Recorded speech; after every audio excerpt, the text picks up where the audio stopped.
Bonsoir à toutes et à tous et bienvenue dans l'émission On n'est pas couché, normal, il est 21h. L'émission où nous parlons de tout, mais surtout de Commander. Et pour cette 17e émission, nous allons parler du retour des Grands Prix et de la scène compétitive à Magic Papier qui se remet doucement. Comme à chaque fois, n'hésitez pas à poser des questions dans le salon, hashtag questions discussion live de notre Discord, et nous y répondrons les moments venus. Si également un lien rapide pour y accéder. Petit rappel promo parce que ça fait pas de mal, si vous aimez la chaîne et son contenu qui est proposé, n'hésitez pas à vous abonner sur la chaîne YouTube Les Chroniques du Commandeur, nos pages Facebook, ainsi que Twitter, ainsi que notre Discord et bien sûr le Twitch où vous vous trouvez actuellement. Et voilà, et je pense qu'on a fini le rapide tour des choses à dire. On va passer maintenant dans le studio où nos invités nous attendent. Nous sommes maintenant dans le studio avec nos invités de ce soir, mais qui sont-ils? Ce soir, nous recevons plusieurs grands joueurs de la scène compétitive. Je vais commencer avec mon premier invité qui a cumulé plusieurs top 8, que ce soit sur les Grands Prix ou les Pro Tours. Membre de l'équipe de France de 2011 lors du championnat du monde de San Francisco, une vingtaine de participations à des Pro Tours et champion de France 2021 de la FFJV. Il cumule aujourd'hui un peu plus de 8000 $ de gains sur les arénas Open de Magic Arena.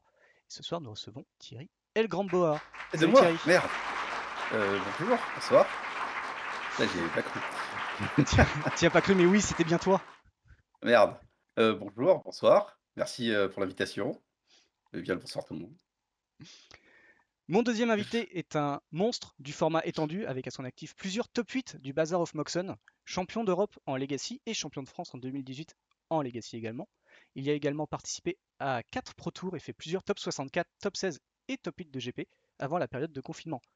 C'est aussi un gros joueur de Magic Online, nous sous le pseudo de Mequinte, et vous pourrez retrouver sur le site, que vous pourrez retrouver sur le site MTG Goldfish.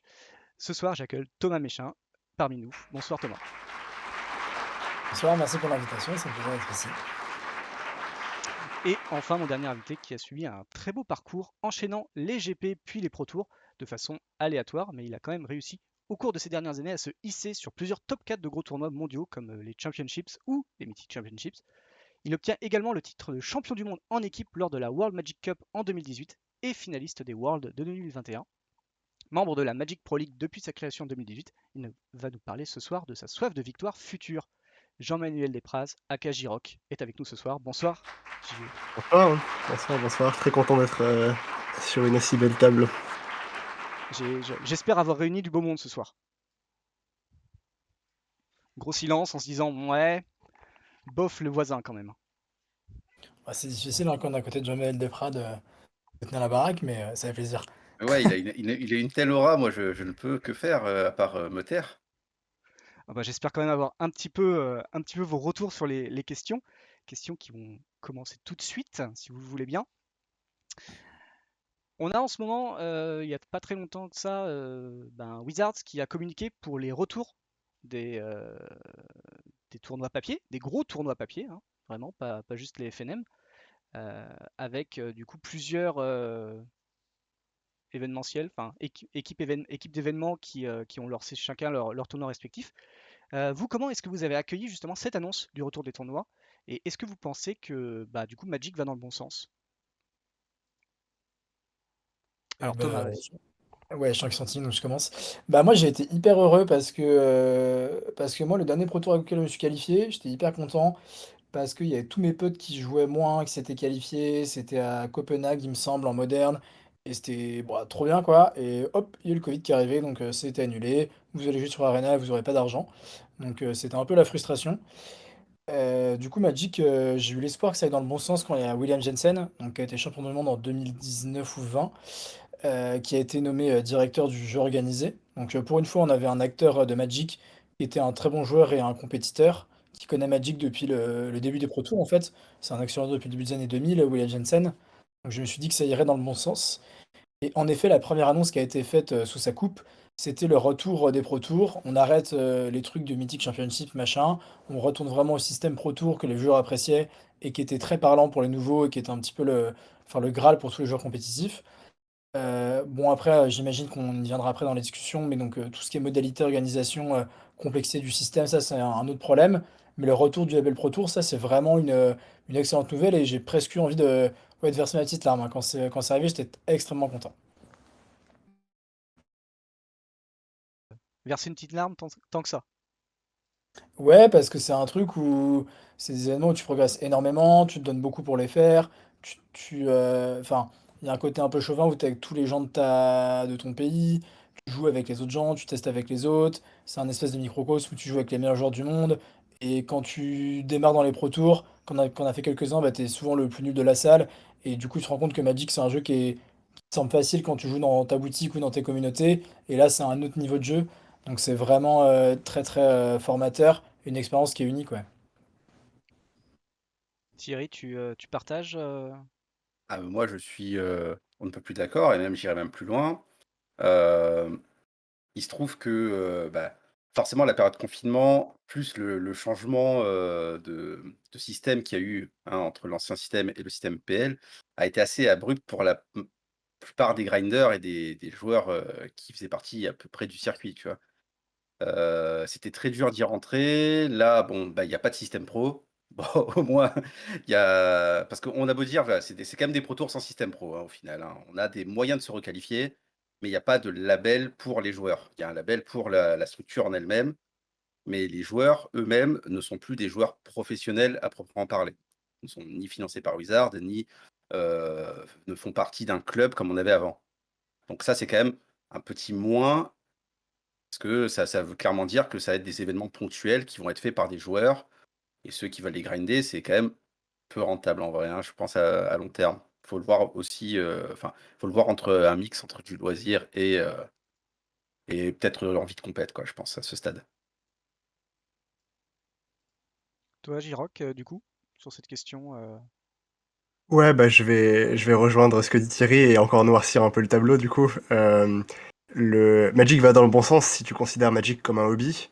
Euh, Clairement, enfin, c'est ça qui est mis en avant en ce moment, hein. On a des tournois compétitifs avec des prize pools très étalés, mais aussi très faibles, hein, si tu regardes par rapport à l'ancien système pré-ligue, donc le système des Pro Tours, comme il existait avant.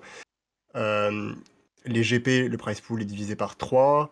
On n'a pas encore le prize pool pour les Regional Championship et pour les Pro Tours proprement dit, mais on peut imaginer qu'il sera logiquement plus faible aussi.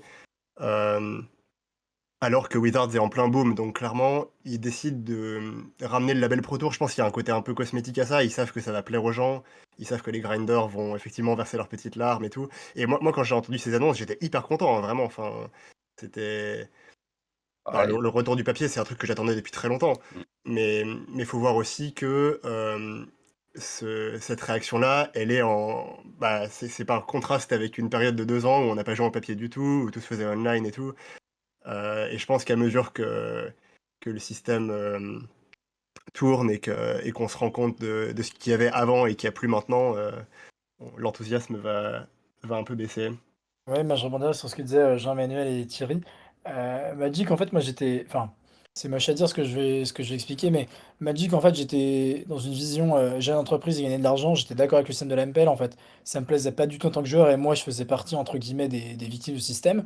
Pour un Jean-Emmanuel qui a été dans le meilleur joueur du monde et qui l'est toujours, c'était super parce que tu avais un vrai salaire et tu pouvais vraiment vivre de ta passion et avoir des sponsors. Et ça pouvait clairement être un métier où tu étais rémunéré là autour de tes compétences.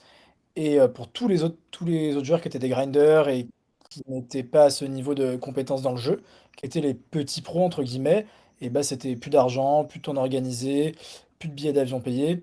Et donc en fait il y avait une élite qui était favorisée par ce système, et tous les autres joueurs professionnels moins bons euh, en étaient victimes entre guillemets. Et je comprenais cette optique de Wizard de dire, bon bah voilà, on va essayer de faire une scène professionnelle avec 32 personnes, euh, donc les MPL, et à côté les Rivals, qui étaient 70 il me semble, dans ces eaux-là, où on va juste mettre des tournois à une centaine de personnes, avec un système de on rentre dans les Rivals, on rentre dans la MPL, et on en sort si ça se passe mal. Mais en tant que joueur, par contre, j'étais très mécontent de ce système et sans passer beaucoup, beaucoup, beaucoup de temps à jouer, c'était très difficile de rentrer dans ce système.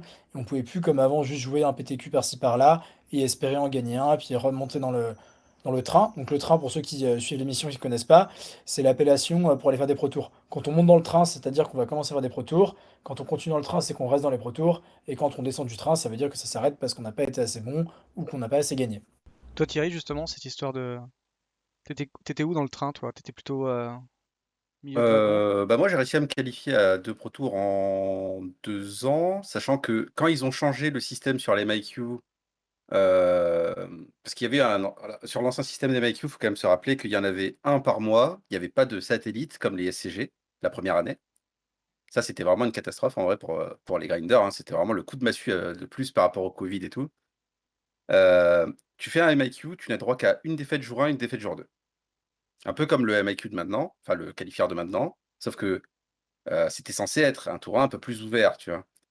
Et tu tu t'entraînes pendant un mois pour faire un tournoi du week-end qualifieur, qui a que un par mois. Tu fais tes 2 défaites parce que, bah, tu sais pas, tu as fait une test, tu es tombé sur un mauvais match-up et puis voilà, tu fais ton 0-2, tu dois te re-entraîner pour le mois d'après. Je pense que c'était pas très, motivant, en tout cas. La deuxième année, il y a eu, des satellites faits par des tierces parties comme, SCG ou d'autres, streamers, même Crotty, je crois qu'il en avait eu un une fois aussi. Et ça nous a un peu mieux rempli les mois, quoi, parce qu'on avait du coup plus de PTQ, plus de moyens de se qualifier, c'était un peu plus abordable. Mais sans jouer sur MTGO, par exemple, c'était déjà compliqué, quoi. Heu, mais concrètement, bon, de toute façon, ce système, je pense pas qu'il y ait beaucoup de monde qui va le défendre, concrètement. Là, il faut réfléchir à l'avenir et l'avenir, actuellement, c'est quand même un monde professionnel où il y a pas de pros. Voilà. Des compétitions où il y a peu de enfin, il y a peu d'argent qui est mis, dans le tournoi en lui-même, en tout cas pas si bien réparti. Enfin, c'est pas top heavy comme avant et heu et bon, bah, ça par contre, ça va être quand même des bons week-ends parce qu'on va retrouver le papier, tu vois? Moi, voilà, un peu comme ça que j'étais au début aussi. Je suis super content du retour du papier, après 2 ans de covid, parce que en vrai, c'est aussi là où j'ai le plus apprécié jouer. Mais par contre, j'ai quand même un peu enfin, j'ai un peu d'incertitude, quoi, sur ce qui va se passer après, quoi. Ouais, bah, la question intéressante maintenant, c'est comment ça va évoluer, quoi. Est-ce qu'il y aura des sponsors extérieurs qui vont s'intéresser au jeu, qui vont ramener un peu d'argent dedans? Est-ce que, ça va vraiment devenir un truc, qu'on appellera compétitif, mais qui sera plus aussi compétitif qu'avant, où le niveau va diminuer parce que fatalement, bah, comme il y a moins d'argent, il y a moins d'opportunités, les très bons joueurs vont se tourner vers d'autres jeux. Certains ont déjà commencé à le faire. Donc, voilà, faut voir comment ce système va fonctionner. J'espère le meilleur, mais je suis un peu plus sceptique que la plupart, je pense. Et puis je pense aussi que le point, je sais pas si je suis dans le vrai, mais quelque chose qui était pas souvent pris en compte par les joueurs et dans les retours qu'ils font du système, là, clairement, les PAF des grands prix sont chers et les lots sont moins bien qu'avant, même si, comme l'ont souligné, JE et Thierry, il y a une meilleure répartition pour les joueurs qui font pas top 8 ni top 16. Parce qu'avant, en fait, Wizard, les GP, c'était Wizard qui payait, le cash prize du tournoi, en fait. Les organisateurs, les PAF, elles leur servaient à gérer une salle, gérer des arbitres, gérer la sécu et tout le à côté, en fait, mais pour le cash prize, c'était Wizard qui le finançait. Donc là, je sais pas comment ça se passe, mais je crois que Wizard ne paye plus, en fait, la dotation et que c'est les orgas du GP qui payent la dotation. Ce qui explique qu'elles sont beaucoup, beaucoup moins intéressantes aussi. OK, Je ça suis j'avais pas. et je suis pas hyper choqué par enfin, l'augmentation de prix, elle est énorme et clairement, bah, c'est un frein pour beaucoup de joueurs, qu'on ait de l'argent ou pas, qu'on soit compétiteur ou pas.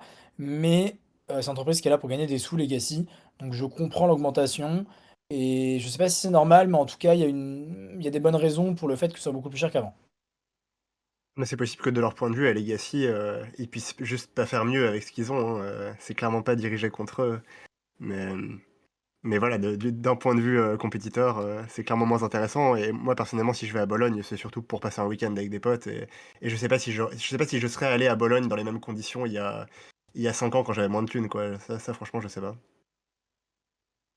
Alors Bah, moi, là, j'y vais. vas-y, je Pierre te laisse, Rockefeller. Mmh. terminer de savoir. Ouais, bah, comme je disais Jean-Emmanuel, là, moi qui suis, il y a un autre tout gros tournoi dans un autre format qui est en France, où il y a plein de potes qui y vont. Bah, clairement, moi, la balance, ça fait que je voulais vraiment la Bologne parce que j'ai besoin de faire du compétitif. Mais bon, bah voilà, tous ces éléments mis bout à bout, bah, fait que moi et beaucoup d'autres grinders français ne vont pas aller à Bologne parce que ça coûte cher et que le V est pas fou. Donc je comprends aussi ce que dit Jean-Emmanuel, ouais. Alors du coup, je pense que Thierry a peut-être répondu, a peut-être défoncé ma question suivante. Euh, Ah désolé. non, mais vous partagez tous cet avis, donc je sais pas si à quel point, quelle va être votre réponse là-dessus. Pourquoi est-ce que du coup les gens tenteraient l'aventure professionnelle? J'ai l'impression que vous êtes tous en train de dire, bah en fait il y en a plus. Bah, c'est pas le moment, hein. Ah, c'est Fallait pas le être là il y moment. On va a attendre que ça se fallait être là il y a consolide. Mais en 5 fait, ans. je sais pas.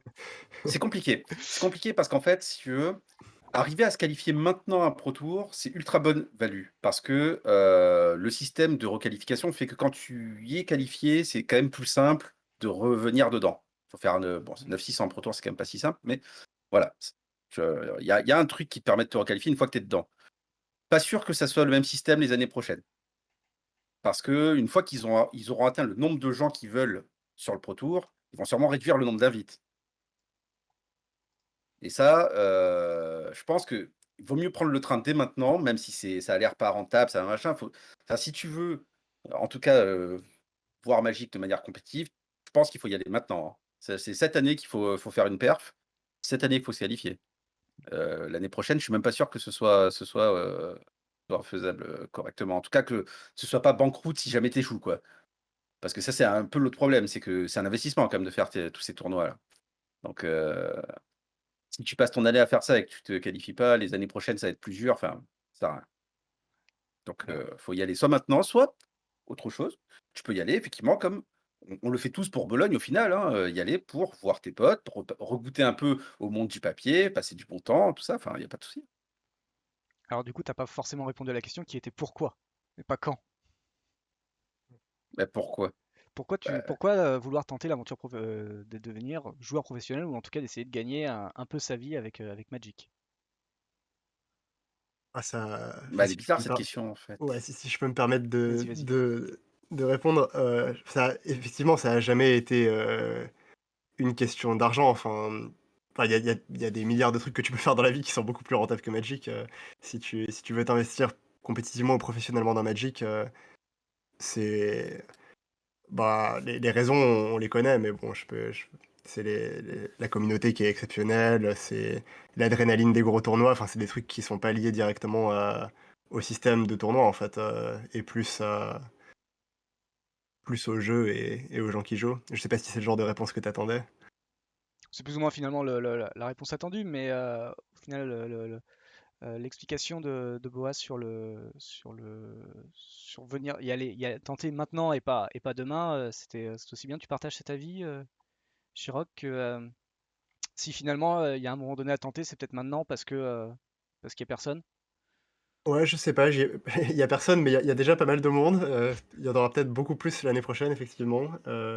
Je me suis pas posé la question en ces termes, donc je sais pas trop quel est le moment optimal. Moi, je vous dirais si vous kiffez jouer à Magic et que vous avez ce rêve-là, vous pouvez toujours essayer, mais juste vous ruinez pas, quoi. Euh, Ouais. Toi, le faites juste, pas pour l'argent. toi justement, par exemple, vu que je suis pas du tout, j'ai arrêté de suivre en fait, essayer de comprendre comment fonctionnait Magic au niveau de justement de la MPL, de son arrêt, de la suite des aventures pour ceux qui faisaient partie de la MPL. Toi, à la fin de la MPL, justement, qui se finit l'année prochaine, enfin à la fin de cette année, si je dis pas de bêtises, Ouais. il se passe quoi derrière automatiquement? Il se passe rien? Et il C'est se passe pas. quoi automatiquement? Est-ce que Bah, tu as une place quand même à un Pro Tour en fait ou quelque chose comme ouais. ça ou voilà. Ouais, ils ont mis en place un système pour aider les gens qui sortent des ligues à faire la transition quand même. On est qualifié, enfin, on est tous qualifiés au Regional Championship le prochain, donc en Europe c'est Sofia. Et si on est qualifié au Worlds, on est qualifié au premier Pro Tour, mais seulement les qualifiés au Worlds, donc c'est déjà assez restrictif. Mhm. Mais du coup, personnellement, ouais, j'ai déjà un bon Il y pied a dans que le nouveau Sofia, système. Ouais, pas dur. ouais, ouais. Ah, ils auraient pu donner toute l'année quand même, quoi, je sais pas, Ah, c'est possible que pour les. Non, t'as raison. Je crois que pour les Regional Championships, c'est toute la saison, ouais. Mais on peut pas être qualifié au-delà du premier Pro Tour, par contre. Et c'est que pour les qualifiés au Worlds. OK. Mais par contre, t'es obligé de toi-même d'aller faire tes billets. Donc là, du coup, en fait, pour toi, tout ce qui est Bologne, Copenhague et Paris, c'est de l'entraînement ou ça compte quand même pour quelque chose? Bah, c'est même pas de l'entraînement, parce que. Enfin, il se trouve que voilà, je suis déjà qualifié à ce à quoi ça qualifie. Et ce sera même pas dans le même format, hein. Le Regional Championship, il est en pionnier, et Bologne, c'est limité et standard le dimanche, donc j'y vais pas pour un entraînement quelconque. C'est plus, c'est comme un GP à l'ancienne, mais mais sans même les points pro en fait. C'est vraiment juste le week-end entre potes me concernant. Thomas, toi, sur cette question un peu Et vague. bah, ouais, je pense qu'il y a c'est un peu galvaudé entre guillemets le terme de pro à Magic parce qu'il y a beaucoup de gens qui s'imaginent, que les pros, c'est les gens qui ont fait des Pro Tours, des top 8 de GP, des choses comme ça. Mais les gens qui vivent de Magic, en fait, ça a toujours et ce sera toujours une infime partie des joueurs. Et les gens qui vivent aujourd'hui de Magic dans le monde, bah, à part les gens qui sont dans la MPL ou les streamers extrêmement populaires, je pense qu'il y en a zéro. Les Rivals, ils pouvaient en vivre, mais c'est énormément d'investissement dans Magic et un salaire qui est pas forcément à la hauteur des compétences qu'on pourrait prétendre ailleurs. Je rejoins un petit peu ce que disait Thierry. S'il faut s'y mettre, c'est maintenant où, entre guillemets, l'accès va être plus simple. Et je rejoins aussi Jean-Emmanuel sur bah, Magic. En fait, il faut faire un kiff, en fait. Si vous laissez d'être pro et de gagner des tournois, faire des machins, faut plutôt mettre des sous de côté, puis se dire, bon, bah, je prends un an où je travaille pas et je me fais plaisir, je joue à Magic, je fais tous les tournois. Et il y a pas mal de joueurs professionnels qui l'ont fait à l'âge de Magic, entre guillemets, en 2013, 2014, 2015, où Magic commençait à être très présent sur Twitch, où il y avait une vraie scène, le jeu a commencé à se développer via Internet, via Twitter. Mais ouais, ça va être très compliqué d'être pro à Magic à l'arrêt de la MPL. Et comme disait Jean-Emmanuel, je sais pas comment ça va se passer si des gros sponsors ne mettent pas la main là-dessus. Donc j'imagine que les gens qui vont réussir à se faire sponsoriser par Channel Fireball, Star City Games, ce genre de grosses boutiques vont réussir à tirer leur épingle du jeu. Mais pour les autres, ça va être compliqué, ouais, en effet, je pense. Parce que toi, par exemple, qui parle de sponsor, tu en as un. Ouais, c'est Magic Car Market. Et du coup, ils m'ont reconduit, hein, j'en parle en toute transparence, ils m'ont proposé là d'être sponsorisé. Mais Magic Market, à part me donner enfin, des chemises, des polos, des goodies il me donne un petit billet, mais c'est à peine enfin, ce serait à peine un SMIC français et ce serait pas du tout suffisant pour vivre. Donc je pense qu'il y a il y a beaucoup de joueurs qui arrivent à vivre de Magic, notamment les Brésiliens, parce qu'au Brésil, le coût de la vie est très peu cher et que les gens jouent sur MTGO. Et sur MTGO, quand on joue bien Magic, on peut se dégager un salaire, surtout quand on vit dans un pays où le coût de la vie est faible en fait.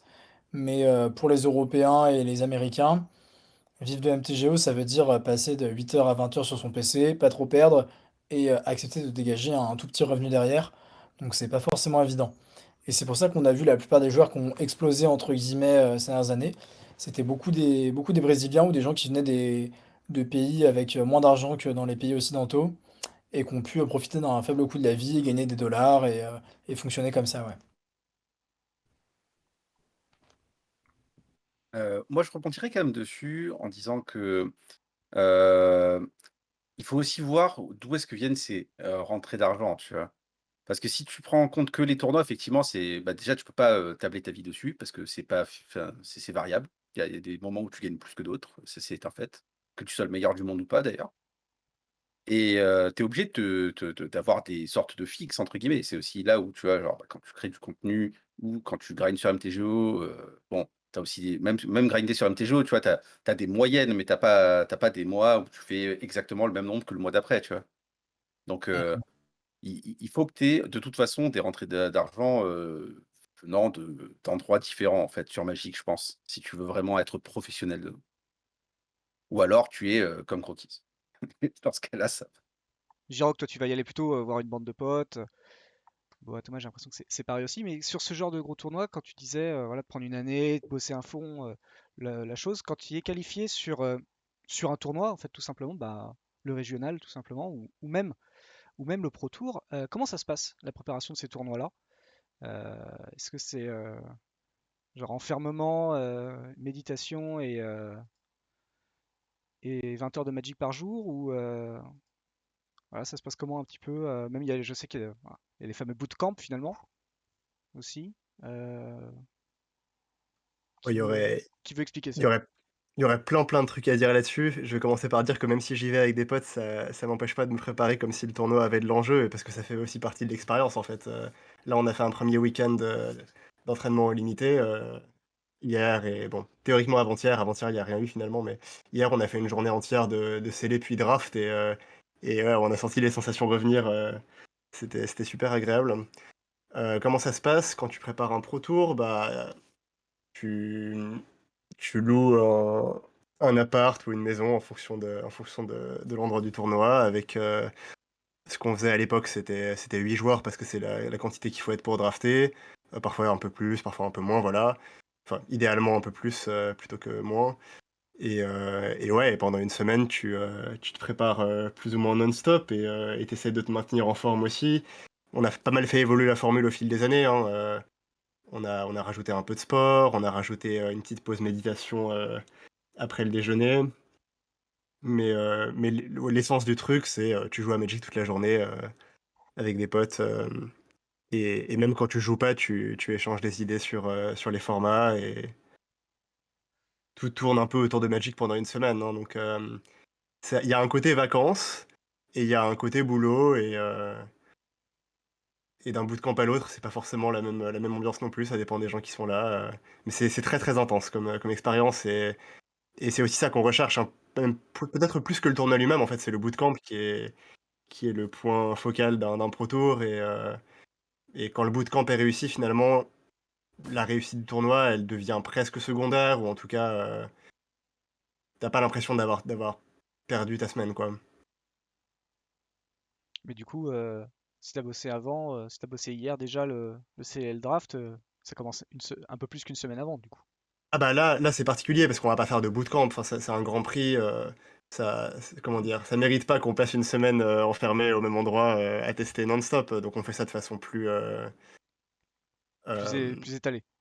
ouais, plus étalée, ou j'allais dire plus casu, mais c'est pas vrai, surtout vraiment plus étalé au niveau du temps, ouais, on se retrouve sur des week-ends, bah là il y a eu hier, je pense que le week-end prochain il y aura à nouveau des sessions de test, c'est plus ouvert, hein, forcément, parce que faut trouver des gens qui sont disponibles pour nous aider à tester, donc le niveau est un peu plus inégal aussi.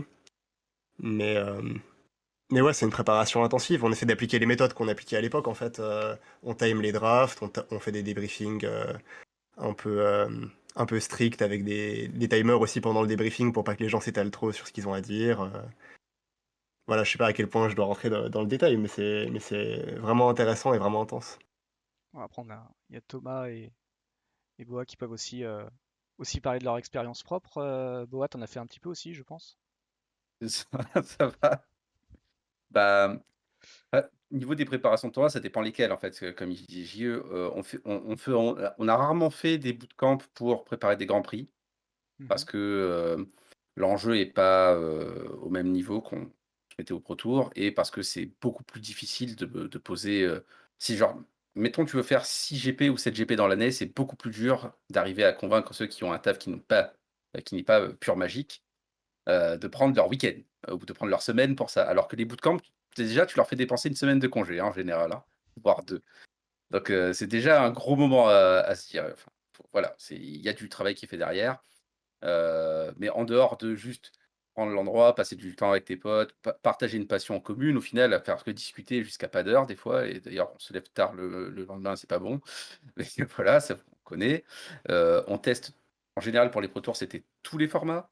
Genre, il y avait du standard, enfin, quand je dis tous les formats, c'est, limité et construit. Donc il y avait vraiment, du bon mélange et chacun avait à apprendre, des autres, quoi. Donc c'était assez productif, quoi. Tout en Ça, restant entre bons amis et ça, c'était important. ça se passe comment d'ailleurs sur les construits par exemple? Parce que vous, du coup, autant le limité, vous amenez X quantité de boîtes pour le draft ou le scellé, mais le construit, vous venez Bah, avec. le construit, on avait, bah, la majorité des gens déjà ramenaient, les cartes qu'ils pouvaient, mais ce qui se passait, c'est qu'on montait si on n'avait pas, les cartes, on les montait en proxy s'il fallait, si c'est juste pour tester. On mettait des duplicats de jeux qu'on pensait être les meilleurs du format pour pouvoir lancer plusieurs séries de tests en même temps. C'était vraiment des petites fourmis, quoi. On faisait ça, le construit, c'était en moyenne 4 3 enfin, c'était ouais, 4-5 jours quand même, hein. On faisait 3 jours de limité pour, le reste du construit, je crois, un truc comme ça. Et ça arrive que sur le Pro Tour, par exemple, vous achetiez des cartes sur place Tout le temps.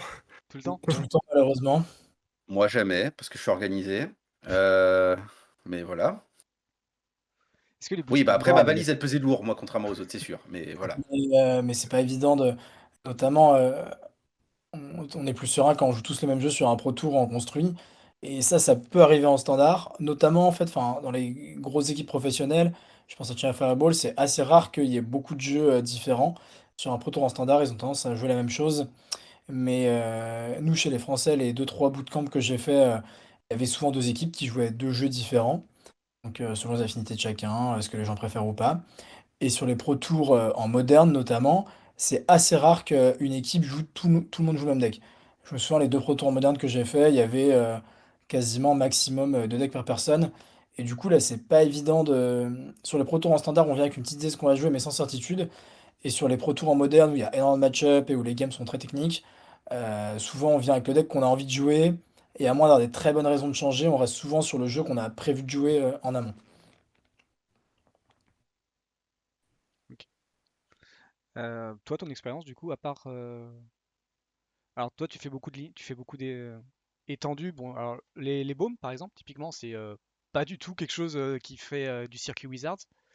Ça se passe comment, Ouais, toi, les par quand exemple? tu dis l'étendue, c'est le Legacy auquel Quand ce je que disais tu penses? l'étendue, c'est tout ce qui était. Ouais, alors je commençais au moderne, mais oui, effectivement, on est sur Legacy Vintage. Bon, je crois que t'es pas trop vintage pour le moment, mais.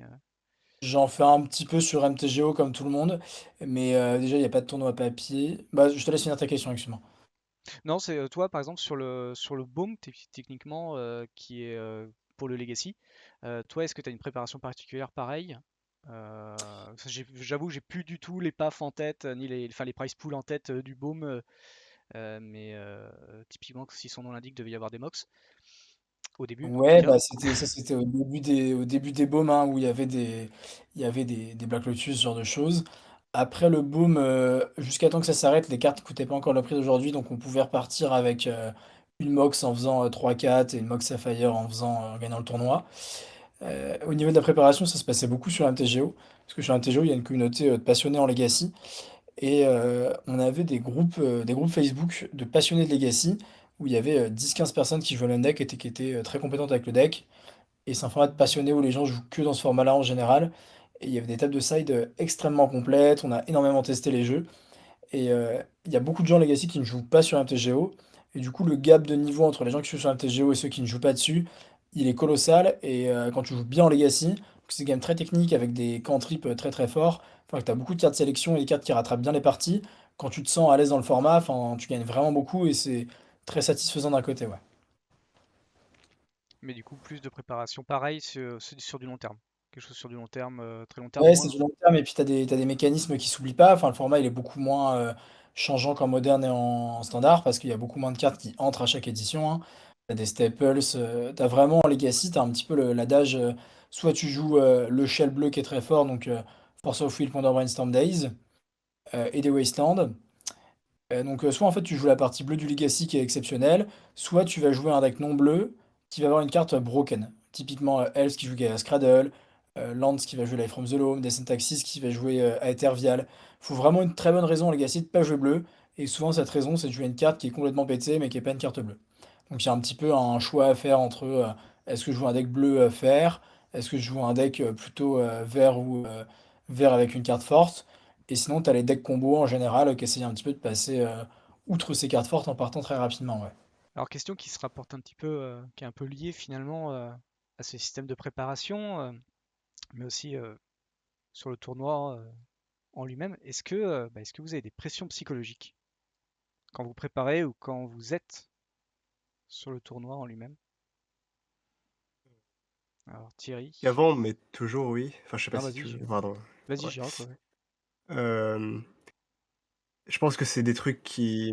Enfin, les pressions psychologiques, elles sont très fortes au début et à mesure que tu prends l'habitude des tournois, elles diminuent petit à petit. Mais ouais, il y a toujours cette difficulté à dormir la veille du tournoi. Euh, enfin, tu peux jamais totalement évacuer les effets ouais, d'être à 0-2 ou de se sentir mal avec ton deck. Donc forcément, il y a des pressions psychologiques. La question la plus intéressante, c'est comment tu les gères en fait. Et la meilleure manière, je pense, de faire sauter ce genre de pression psychologique, c'est de préparer en conditions de tournoi en fait. Genre plus ton entraînement il est difficile et plus il est proche des conditions du tournoi, plus tu te sentiras dans ton élément le jour du tournoi et, et plus ce sera facile. Et c'est un peu ça l'objectif global des bootcamps et de toutes ces méthodes qu'on a mises en place. C'est faire en sorte que le jour du tournoi, bah, tu joues ton tournoi comme si tu jouais un event avec beaucoup moins d'enjeux. T'as l'esprit clair, t'es pas encombré par tout ça, en fait. Parce que la pression psychologique, ça te fait mal jouer, évidemment. C'est pas un truc souhaitable. Toi, quand tu dis qu'il faut se mettre dans la condition du tournoi, il y a quand même un enjeu qui est assez conséquent. C'est que si tu fais X défaites, t'as perdu, tu rentres chez toi. Tu fais comment pour remettre ça dans un contexte de bootcamp, par exemple difficile Ça, quand y même, a pas. finalement. Ouais, ça y a pas. Enfin, à des époques, on mettait des pénalités aux gens qui perdaient, des trucs comme ça. Enfin, je me rappelle. Je crois que c'est un bootcamp où Thomas était là en plus, où on avait des chaises de qualité inégale autour de la table. Il y avait un fauteuil trop stylé et un espèce de tabouret dégueu. Et celui qui faisait 0-3 en draft prenait le tabouret et le 3-0 prenait le fauteuil. Euh, donc on peut mettre en place ce genre de truc, mais franchement, c'est plus pour la rigolade que pour les histoires de pression psychologique. Dans les faits, Enfin, chacun... En fait, les joueurs qui sont là savent qu'ils sont là pour jouer à leur meilleur niveau et enfin, on a tous conscience en fait qu'on essaie de reproduire les conditions du tournoi, donc on n'a pas forcément besoin de mettre en place des mécanismes concrets pour pénaliser les gens quoi. Ce serait un peu idiot. Juste on se répète régulièrement que voilà c'est important qu'on joue à notre meilleur niveau. On fait en sorte de jouer à notre meilleur niveau en dormant bien, en mangeant bien, etc. Et voilà. Thierry, Après, toi, je pense. pardon, vas-y Thomas. Ouais, excuse-moi, vas-y, Thierry. Ouais. Moi, en ce qui me concerne, pour la gestion de pression, je sais qu'au début, bah, tu sais, quand tu commences à faire tes premiers tournois pro ou tes 1ers grands prix, 1ers championnats de France, comme ça, tu as toujours un peu l'excitation de c'est nouveau, tu rencontres des joueurs que tu as vus dans les magazines, tu es tout là et tu veux leur montrer que tu es pas mauvais, tu vois? Donc il y a pas tant de pression que ça, tu vois? Tu es encore dans l'excitation. C'est plus dans le milieu où tu essaies de te prouver aussi à toi que tes résultats ont une valeur et c'est ça qui va être la pression plus que, de savoir est-ce que tu vas perdre la prochaine ronde ou pas. C'est vraiment savoir est-ce que tu arriveras à réitérer tes exploits ou pas, si tu en as fait. Est-ce que tu arrives à te maintenir à ton niveau? Et tu as plein de petits points comme ça. Ça, bah, forcément, ces questions, tu te les poses pas mal au début, tu te les poses moins après parce que tu deviens conscient en fait que c'est pas parce que tu vas perdre un tournoi que soit toi, soit les gens vont considérer que tu n'es plus rien. Il faut partir du principe que c'est un travail sur le long terme, que la préparation, si elle est bien faite, t'arrives, c'est comme un examen. Quand la préparation elle est bien faite, t'arrives à l'examen, bah, tu t'amuses, tu profites. Enfin, tu t'amuses. À l'examen, tu t'amuses pas tant que ça, mais bon, ça, bref, vous avez compris. Ça dépend pour certains, il y en a peut-être qui aimaient ça, hein. Mais bon, en tout cas, ce qui est sûr, c'est que voilà, quand tu prépares bien ton event, c'est juste, tu récites, tu fais ta vie, et entre les rondes, ce qui est important aussi, c'est d'aller décompresser, et essayer au maximum de ne pas parler de parties de magique. Tu peux parler de magique, tu peux parler de tes vacances, tu peux parler de ton kebab du midi, mais tu ne parles absolument pas, pour moi, enfin ça c'est moi je pense que c'est important, après ça dépend des gens. Moi je trouve très important de jamais parler des games pour pas te ressasser quand ça s'est mal passé ou de pas être surexcité quand ça s'est bien passé et conserver cet état d'esprit quand tu arrives dans la manche d'après, tu vois? Alors, une question dans le chat qui effectivement pour les plus jeunes d'entre eux ne connaissent pas. Effectivement, tu avais le système, alors c'est pas le système Elo, je sais plus comment il s'appelait, le système qui a remplacé le système Elo, mais tu avais le système justement de passer de silver à gold qui te donnait des points, en fait, enfin, qui te Ouais, c'était les points permettait, pro, ouais. c'est les points pro. Est-ce que tu avais aussi pas cette pression psychologique de perdre ses statuts également? Bah, je sais que pendant 3 ans, j'ai sûrement échoué sur les derniers le rush final parce que, j'avais justement cette mauvaise pression que je m'étais mise. J'ai raté 3 années d'affilée le gold à 3 points sur l'année, tu vois? C'était un peu frustrant, mais je pense aussi que mon niveau était moins bon sur ces tournois-là parce que, là, tu stresses, quoi. Tu vois? Sur les derniers trucs, tu sais qu'il te manque une win pour passer et puis, bah, tu la prends pas et du coup, bah, rechou blanc pendant une année. Enfin, tu recommences l'année d'après, tu vois? Et c'est pas facile de faire avec, mais honnêtement, maintenant, je pense que je peux à peu près gérer enfin, la pression, tranquille parce que je pars du principe qu'en fait, c'est pas parce que enfin, les games, il faut les prendre une par une, quoi. Tu prends pas quand tu arrives à ta partie, tu es à la table contre un adversaire, la ronde d'après, c'est contre un autre adversaire. Le tournoi dans sa globalité, tu verras après le tournoi Hmm. et pareil pour une année, du coup. Vous, Thomas et Giroc, vous avez eu ce... Alors, je sais pas si Giroc, tu as essayé de chercher à avoir les silver ou les gold. Ouais, bah quand je me suis lancé dans Magic à plein temps, enfin quand j'ai pris une année entière pour faire ça, c'était la toute dernière année des statuts, mais à l'époque on le savait pas encore. Et mon objectif c'était de passer Silver. Et je suis passé Silver, et après je suis passé Gold, et après je suis passé Platinum, et après ils m'ont appelé pour me dire que j'étais dans la MPL. Donc c'est vrai que pour moi ça s'est fait assez vite, et j'ai pas eu vraiment le temps de d'être conscient de ce que représentait chaque statut, parce que bah, je les passais les uns après les autres, et c'était un peu comme dans un rêve, quoi. Mais avant ça, pendant plusieurs années, ouais, moi-même j'avais pas de statut, mais des potes à moi en avaient, et je pouvais sentir cette pression-là à travers eux. Mais c'est beaucoup, en fait, c'est des trucs que t'acquiers avec l'expérience. Enfin, on peut essayer de communiquer ce qu'il faut faire pour pas se mettre la pression et Oui. tout, mais dans les faits, il faut avoir vécu le truc, je pense. Enfin, la première fois que tu fais un truc, comme disait Thierry, t'es toujours plus excité, et c'est toujours plus dur d'encaisser ça, et plus tu répètes, plus tu enchaînes les GP, plus tu fais de Pro Tour, plus tout ça, ça devient second nature, comme disent les anglophones, et tu, la pression, elle s'en va toute seule, en fait. Thomas, toi là-dessus, et on reviendra sur la question Euh, générale. moi, du, moi, du coup, en fait, un peu comme Jean-Emmanuel, avec moins de réussite, mais moi, l'année où j'ai vraiment commencé à être au courant de comment ça fonctionnait, donc bronze, silver, gold et platinum, c'est l'année où j'ai commencé à mieux jouer à Magic et à faire vraiment des GP. Donc, dans une moindre mesure, moi, ça s'est pas trop mal passé assez rapidement. J'ai fait pas mal de jours 2 de Grand Prix et notamment deux, trois bonnes performances à la suite. Donc moi je suis passé bronze, je suis parti de nulle part et je suis passé bronze assez rapidement et j'ai échoué silver à 3 4 points près. Et je pense que si j'avais eu bah, peut-être plus, un peu plus de sous pour me déplacer, faire les tournois sur un autre continent, ça aurait pu passer, mais je sais pas, j'essaie de pas regarder derrière. Mais ouais, clairement il y avait une pression parce que avoir un statut silver c'était être qualifié automatiquement à un Pro Tour, être gold c'était qualifié à tous les Pro Tours. Et puis là on est je trouve qu'il y a un truc qui est très important qu'a dit Thierry, c'est de ne pas penser à Magic entre ses parties.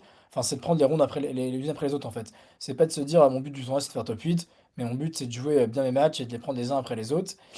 Et un des buts un truc qui est important quand on joue à Magic à bon niveau, c'est d'essayer dans sa vie d'être posé et de se dire, bah, j'arrête mon tournoi sans attente. Et je dis, et Thierry me corrigeront, c'est pas d'accord, mais je trouve qu'on réussit beaucoup, beaucoup mieux les tournois où on vient sans attente, en fait.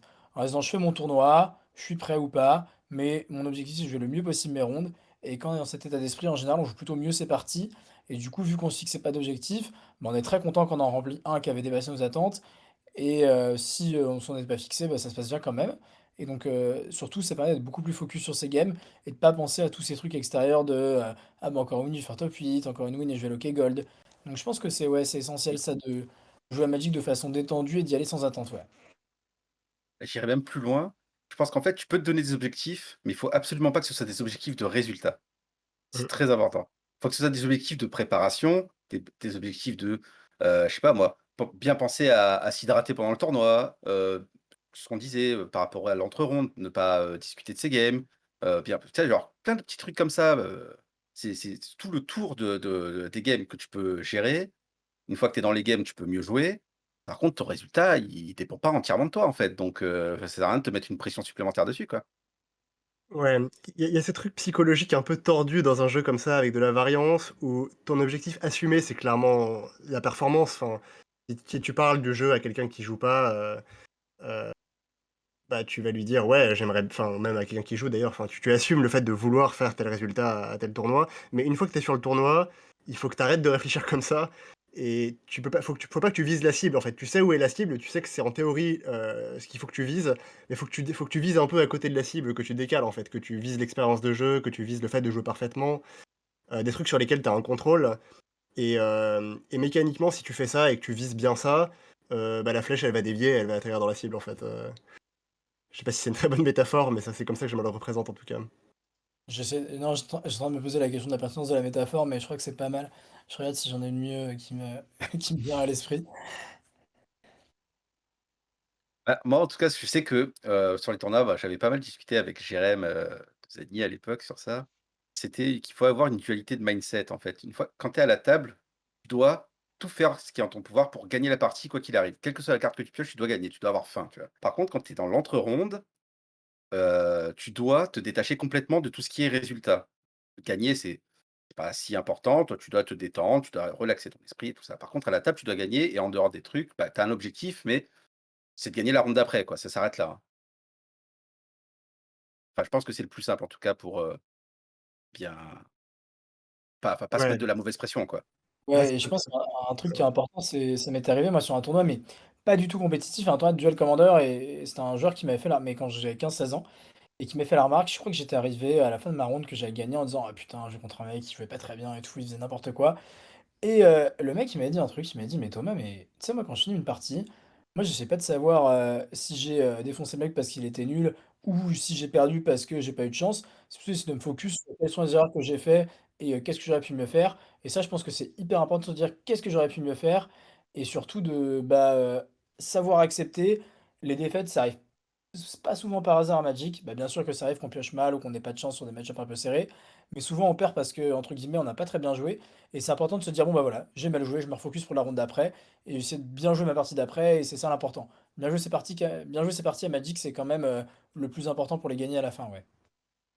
Donc plutôt se tourner, retourner les problèmes vers soi plutôt que vers les autres, quoi.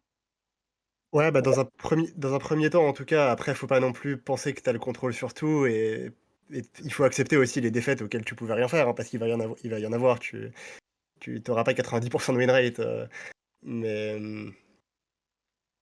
mais en fonction d'où tu en es dans ta progression, ouais, je pense que c'est un peu ça se fait par stade, en fait.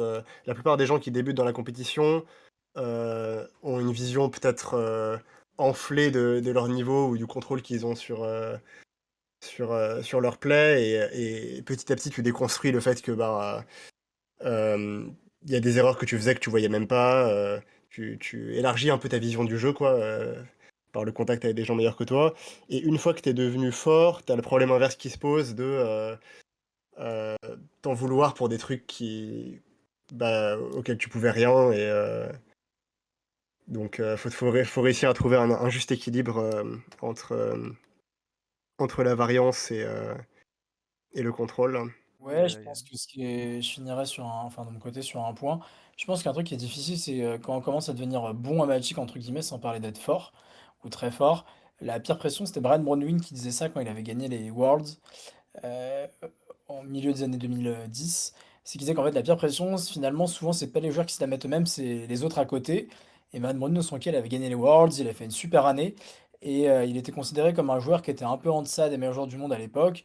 Et donc il a gagné les Worlds en se disant: «Bah, je ne méritais pas» et toute l'année, il y a des gens qui vont répéter: «Bah, ouais, t'as gagné les Worlds, comment ça se fait qu'SGP tu pas fait jour 2? Comment ça se fait? Ah bah, t'as fait une petite saison». Et ça arrive assez souvent à Magic que des gens, enchaînent, les records sur une année et que l'année d'après, en fait, la pression est telle, mais de leur père, en fait, et des autres joueurs, que ça se passe finalement, pas si bien que ça, ouais, sur, l'année d'après.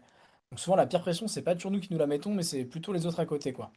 Et surtout quand on a un joueur, je sais pas, de la trempe de Jean-Emmanuel, bah, je pense que ce qui est dur aussi, c'est quand dès qu'on a un mauvais résultat, c'est d'avoir les autres qui sont: «Bah, dis donc, JE, tu fait quoi aujourd'hui? Tu nous invitais à mieux?» Enfin, ce genre de remarques et je pense que c'est pas On évident parle à pas ça. Ah, c'est infâme. C'est infâme. Franchement, ne faites jamais ça, les viewers là, hein. C'est une catastrophe. C'est vraiment le pire truc que vous pouvez faire si vous voulez soutenir quelqu'un, c'est de lui demander pourquoi ça se passe mal. Maintenant, alors qu'il y a un an, ça se passait bien. Ça c'est voilà, envoyez-lui leur des cœurs plutôt quand c'est comme ça, c'est vachement mieux. Faut pas harceler les gens, c'est pas bien. Bah, c'est pas ça enfin, eux, ils le prennent pas pour du harcèlement. Le problème, c'est que, bah, tu un joueur, ça va. 200 personnes qui vont te demander, «Ah, mais qu'est-ce qui s'est passé?» Bah, là, c'est autre chose, tu vois? Là, Ouais, c'est puis Là, de ça de peut leur commencer à affecter ton mental, quoi. c'est ça, en fait, de leur part, c'est bien intentionné. Ils cherchent juste à comprendre et ils veulent être empathiques de toi dans tes difficultés et tout. Mais mais de fait, la question: «Pourquoi ça se passe mal maintenant?» bah, souvent, t'as pas la réponse, en fait, quand on te la pose et c'est frustrant, en fait, parce que justement, cette réponse-là, tu aimerais l'avoir et tu la cherches et tu les gens qui te demandent: «Mais pourquoi tu gagnes moins là, maintenant?» et ouais, parfois, t'as pas la réponse et parfois, il y a juste pas de réponse, en fait, Mmh. tu pouvais pas gagner cette partie, peu importe, peu importe ton état de forme, donc C'est un faut peu juste la passer à autre chose et ça t'aide pas à passer à autre chose, les gens qui te demandent, ce genre de trucs. parce que mais après, on le final gère mieux maintenant, je pense. Ouais, ça Ça à va. force, ouais, mais ça reste chiant. Parce que finalement, toi, Jérôme, quand tu finis, tu fais Mythic Championships et d'autres tournois et que tu finis genre finale, t'es le français. Là, tu vois, on retombe un peu sur ce que disait Thomas, le côté un petit peu chauvin, tu vois.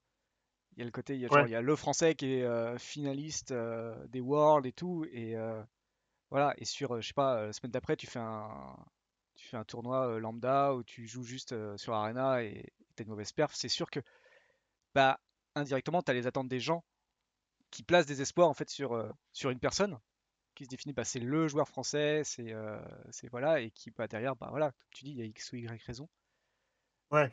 Euh, Mais ouais, mais ces attentes des gens, elles s'empiètent sur les tiennes en fait. Toi aussi, t'as gagné ton tournoi le week-end d'avant où t'as fait finale, bah, t'es sur un. Enfin, le retour à la réalité, il est dur en fait quand tu te tapes une grosse série de défaites derrière et donc tu te mets déjà cette pression à toi-même et avoir les autres qui se rajoutent et qui disent mais qu'est-ce qui se passe? Voilà, comme disait Thierry, ne faites pas ça. Je sais que vous pensez bien faire, mais ça n'aide pas du tout. Moi, j'ai trouvé une solution, JE. Faut plus faire de mauvaises perfs. Ah ouais? Ouais. Quand tu es à la fois mauvais perdant et à la fois qu'on te pose trop la question, il faut arrêter de perdre. Voilà. Donc, Ouais. arrêtez de perdre.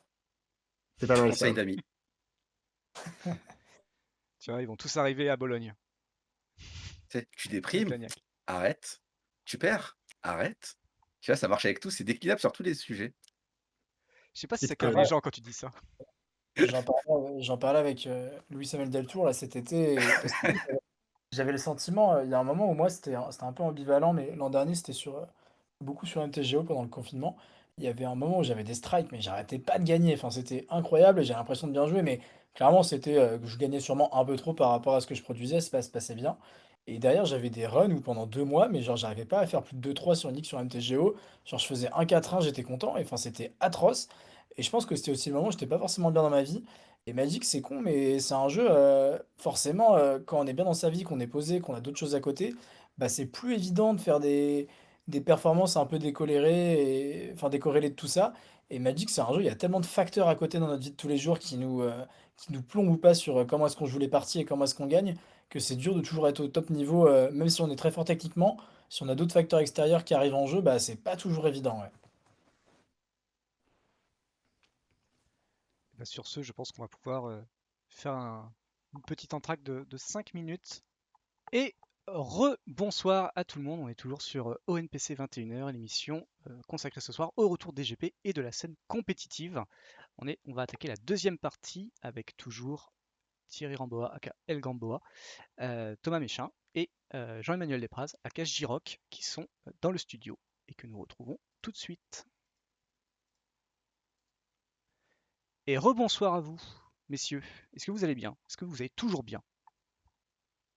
Ça Oui, va oui. toujours. Est-ce que l'humeur a changé? Ça dépend, on parle de quoi? Magic, Ok, ça va alors. c'est bon? Quel a été votre meilleur souvenir à Magic lors d'un tournoi? Parce que Magic, il y en avait plein d'autres, je suppose, et plein de souvenirs. Votre meilleur souvenir lors d'un tournoi? Euh, Thierry, est-ce que tu veux commencer? Allez, eh ben, je m'y colle. Parce que moi, c'est vraiment le souvenir que je garderai en tête. Enfin, à chaque fois qu'on me pose la question, c'est à ça que je pense direct, quoi. J'ai même pas besoin de forcer. C'était un Pro Tour en moderne, le Pro Tour Fate Reforged, en février 2015, qui était la première fois en Pro Tour où j'avais, enfin, c'était mon pire départ en Pro Tour, quoi, ever. Genre, c'est la première fois que je fais 0-3 en draft. Déjà, ça arrivait pas souvent. Mais alors là, c'était un Pro Tour. Et tu sais, genre, tu es au bout. Tu sais, tu perds. En plus, j'avais affronté des decks qui étaient pas fous et j'avais l'impression d'avoir fait des mauvaises sorties. Enfin, il y a des fois, tu as des trucs justement qu'on disait que tu maîtrises pas, tu vois? Et j'étais là, j'étais à 0-3 et je me sentais vraiment en dessous de tout. Je me dis: «Tiens», c'est Washington, enfin ce Pro Tour là, il faut savoir que j'avais fait une pseudo-pause de 3 ans, pour, bah, le boulot, la les finances, parce qu'aussi, bah, Magic, ça coûte des sous quand tu gagnes moins, quoi. Et là, à ce moment-là, tu vois, tu te dis: «Ah, mon retour en Pro Tour, ça fait plaisir, 0-3.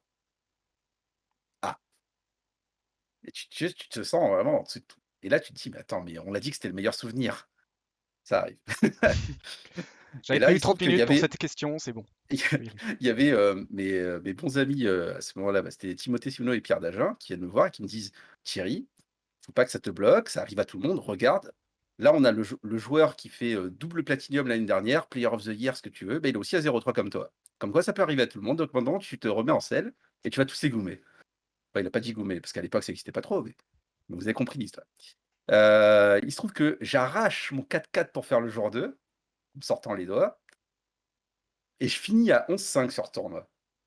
Parce que du coup, tu sais, genre quand tu as un sursaut de motivation comme ça, tu sais, tu te remets dans le truc, tu arrives à faire ton jour 2. Tu vois, tu te dis: «Bon, de toute façon, j'ai plus rien à perdre, je vais tous les avoir», tu vois? Et je suis arrivé dernière ronde, en plus, c'était Raphaël Lévy, dernière ronde. Ah, j'étais là, je fais: «Bon, on envoie tout». J'ai gagné, j'étais trop content et je me requalifie et je savais pas au début du tournoi parce que c'était un truc qui a changé au début de l'année, mais ça requalifiait au tournoi, enfin, ça requalifiait au Pro Tour d'après. C'était la première année où Hélène avait changé ça. À l'époque, Hélène Bergeau avait changé que, pour faire, le pro être qualifié au Pro Tour d'après, c'était plus top, 50, mais X5 qu'il fallait faire. Et c'était la première fois que c'était mis en place, j'en profitais et j'étais là, je fais: «Ah! Ah bah tiens, bah je suis requalifié un Pro Tour alors que je savais pas», tu vois?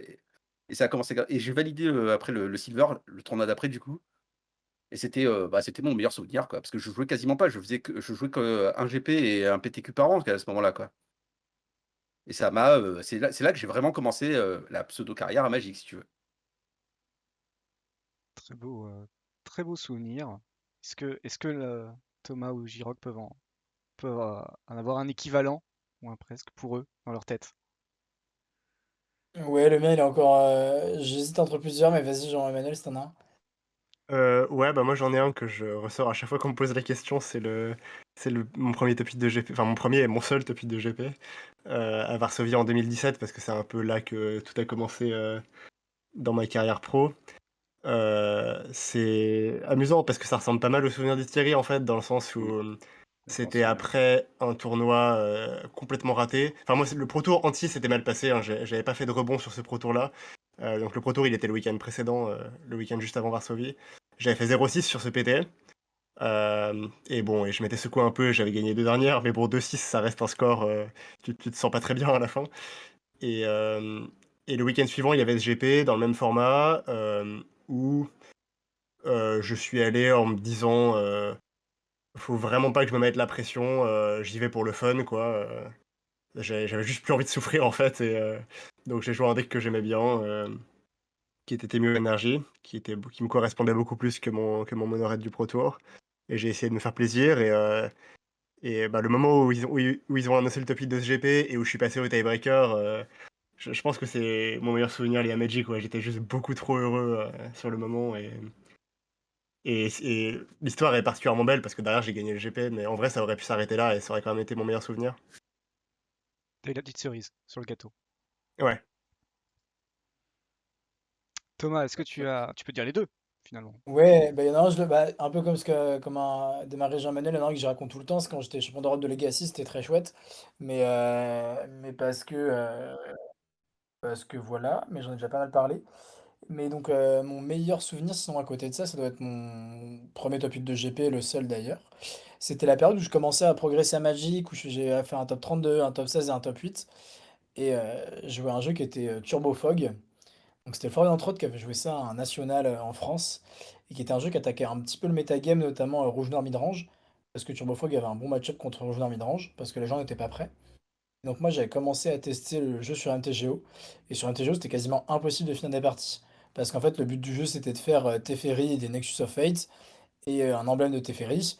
Et du coup le jeu en fait il tuait vraiment en exilant le deck adverse, parce que nous à chaque fois en fait on avait juste à garder des cartes en main, à défausser un Nexus à la fin du tour, et du coup, on a toujours 4 cartes en bibliothèque et l'adversaire se tue au deck. Sur MTGO, ça ne marchait pas du tout. Donc, je faisais que des 2-3. Le jeu commençait à être super mal positionné parce que tout le monde avait compris qu'il fallait s'occuper de Teferi et pas de contrer les autres choses et de rentrer des sorcereries Spyglass.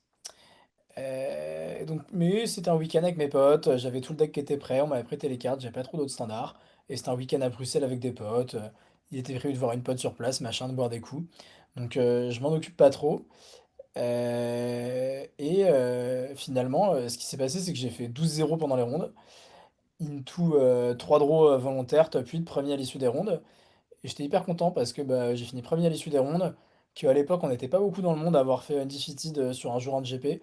On devait être, enfin, sur 2 jours de GP, on devait être 4 ou 5, je crois, à ce moment-là. Maintenant, il y en a beaucoup plus.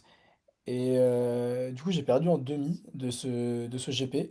Mais c'était vraiment d'excellents souvenirs parce que c'était le moment où, ouais, je me disais, faire 12-0 sur un GP, c'est chouette. En plus, c'est le GP où je suis avec mes potes, avec un jeu qui est sympa à jouer. Enfin, c'était vraiment, ouais, le truc qui me semblait irréalisable il y a quelques années et que finalement j'ai atteint un jour. Ouais, donc ce sera le meilleur souvenir, je pense, ouais.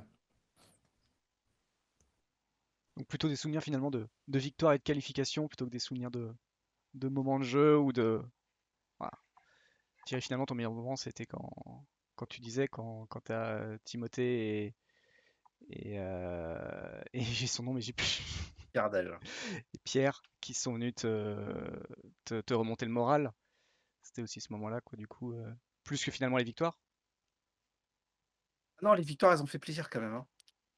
Mais le truc, c'est que, T'es pas tu sais, déçu. pas dans mon histoire, le problème, c'est que quand tu commences à 0-3 en revenant sur la scène pro, tu as l'impression que tu es plus à ta place, en fait. Comme tu Hmm. l'aurais été il y a quelques années ou des trucs comme ça, tu vois? Que tu te dis: «Ah bah, je suis rouillé, ça y est, c'est fini, en fait, c'est déjà fini». Tu sais, dans ma tête, c'était: «Ah bah, c'est déjà fini, je suis revenu, je suis reparti, voilà». Alors que 0-3, tu pas mort encore. Mais c'est Alors dur de rester dans un tournoi quand tu commences comme ça, en fait. sur plein de tournois à 0-3 t'es mort. Hein. Ouais, mais sauf que là, il faut faire 4-4. Ah, pas Ça, au Pro Tour, hein, les non. règles du jeu, on les connaissait.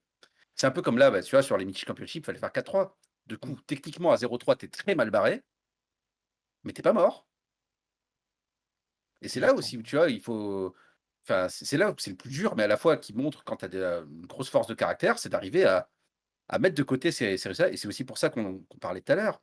Arriver à mettre de côté, tes résultats quand tu joues un match, de pas penser au tournoi dans sa globalité, juste à ce match-là, c'est pour moi le truc le plus important pour progresser à Magic. C'est Enfin, en Andrzej tournoi Stras- en tout cas, en tournoi. c'est Andrzej Straski qui avait une histoire comme ça où il s'était fait éjecter de la scène pro parce qu'il y avait des mauvais résultats. Donc tous les autres joueurs pro disaient bah voilà, on a fait un câlin à Andrzej, on lui a dit qu'on lui c'était le meilleur dans sa vie et dans la tête d'Andrzej c'était fini et tous les GP les pétaient. Et il y avait un GP donc dans le pays d'origine de Ondrej Straski. Il a commencé son GP avec 2 bails dans 2 défaites, il était à 2-2. Il a fini par faire 13-2, top 8. Il a fait top 8 du GP qu'il a gagné. Il a refait des PT. Il a grindé sur Arena pour se qualifier au Mythic Championship. Et il a fini par faire top 8 de ce tournoi.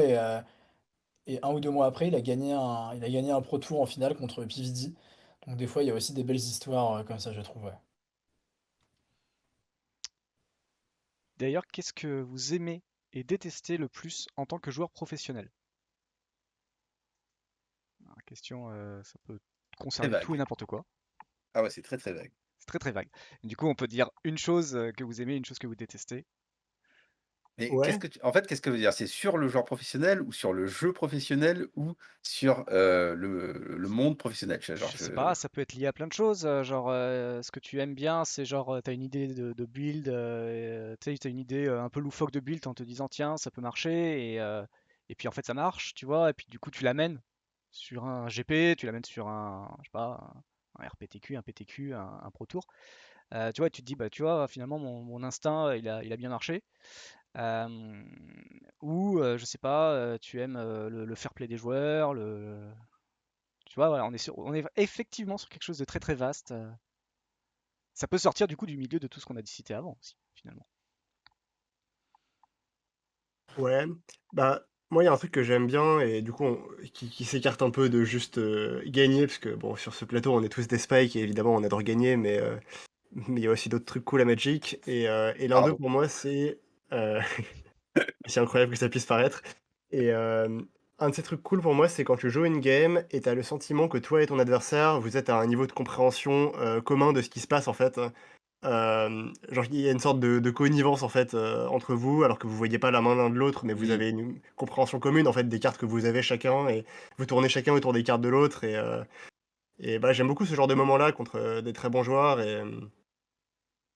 et, et bah, ça arrive pas si souvent en fin de compte parce que même quand t'affrontes quelqu'un de très fort, parfois les games elles sont pas toujours géniales quoi. Il y a des games qui sont un peu scriptées, il y a des games où les les plays sont, enfin, où le mind game n'entre pas trop en jeu, mais quand tu as l'occasion de jouer une game de haut niveau avec du mind game, c'est toujours super appréciable.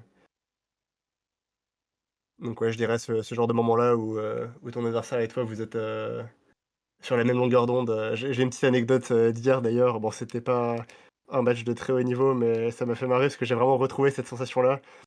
C'est où je jouais contre Charles en limité, Charles Wickham, et à un moment donné, je joue un Eliminator Virtuoso qui est le 1 Double Strike Unco. De Et là, Kizuna. Charles, il fait une gueule bizarre. Et avant même qu'il ouvre la bouche, je comprends qu'il fait une gueule bizarre parce que Virtuoso, j'en ai joué un autre à la game d'avant. Et celui que j'ai joué à la game d'avant était foil. Et celui-là l'était pas. Et c'est le moment où il a compris que j'avais deux Virtuoso dans mon deck et qu'il allait vraiment prendre cher. Et juste après, il a Permet- verbalisé le truc. Et du coup, c'était vraiment super marrant. Si je peux pas te couper juste pour rebondir sur cette anecdote, il y a une GS de Ouais. Wafo qui jouait un random mind rot en limité, et il en avait un foil et un pas foil. Et en gros, il avait le foil au side et le pas foil main deck. Et à la 2, Wafo il sort le pas foil et il rentre le foil. Du coup, son adversaire à la 3, Wafo lui joue le foil, et le gars, pendant toute la game, il tourne sur le deuxième mind rod qui est pas foil, et que Wafo a side out. Et quand on m'a raconté cette histoire, je savais pas si C'est le c'était vrai, j'ai demandé génie. à Guillaume, et Guillaume m'a en effet confirmé que c'était vrai. Je trouvais ça big brain. C'est monumental. Ça me faisait Ah penser ça, à ça. c'est littéralement des trucs qui se faisaient beaucoup, beaucoup, beaucoup à l'époque, en tout cas. Ah, à la limite, non. Enfin, les games insipides où j'ai l'impression que j'aurais pas pu faire grand-chose, j'y suis un peu indifférent. Enfin, en tout cas, j'essaye d'y être indifférent, mais je les encaisse mieux maintenant que. En fait, j'encaisse beaucoup mieux les games où j'ai perdu sur un mulligan à 5 que celles où j'ai le sentiment d'avoir fait une erreur, mais je sais pas où. Ça, c'est vraiment le truc qui me détruit psychologiquement. C'est les games un peu compliqués où il s'est passé plein de trucs et j'arrive pas à retracer exactement le moment où j'ai fait de la merde, mais je sais que j'ai fait de la merde quelque part. Donc ouais, je dirais que c'est ça qui me déplaît le plus. Ça arrive pas tant que ça maintenant, mais à une époque, c'est vraiment ce qui me faisait du mal, ouais, après un tournoi. Le Alors, tu côté, laisses ton adversaire à 1.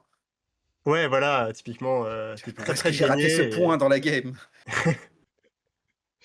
la frustration de pas se souvenir comment. Enfin, de retourner une game, quoi. Du coup, là, on est sur.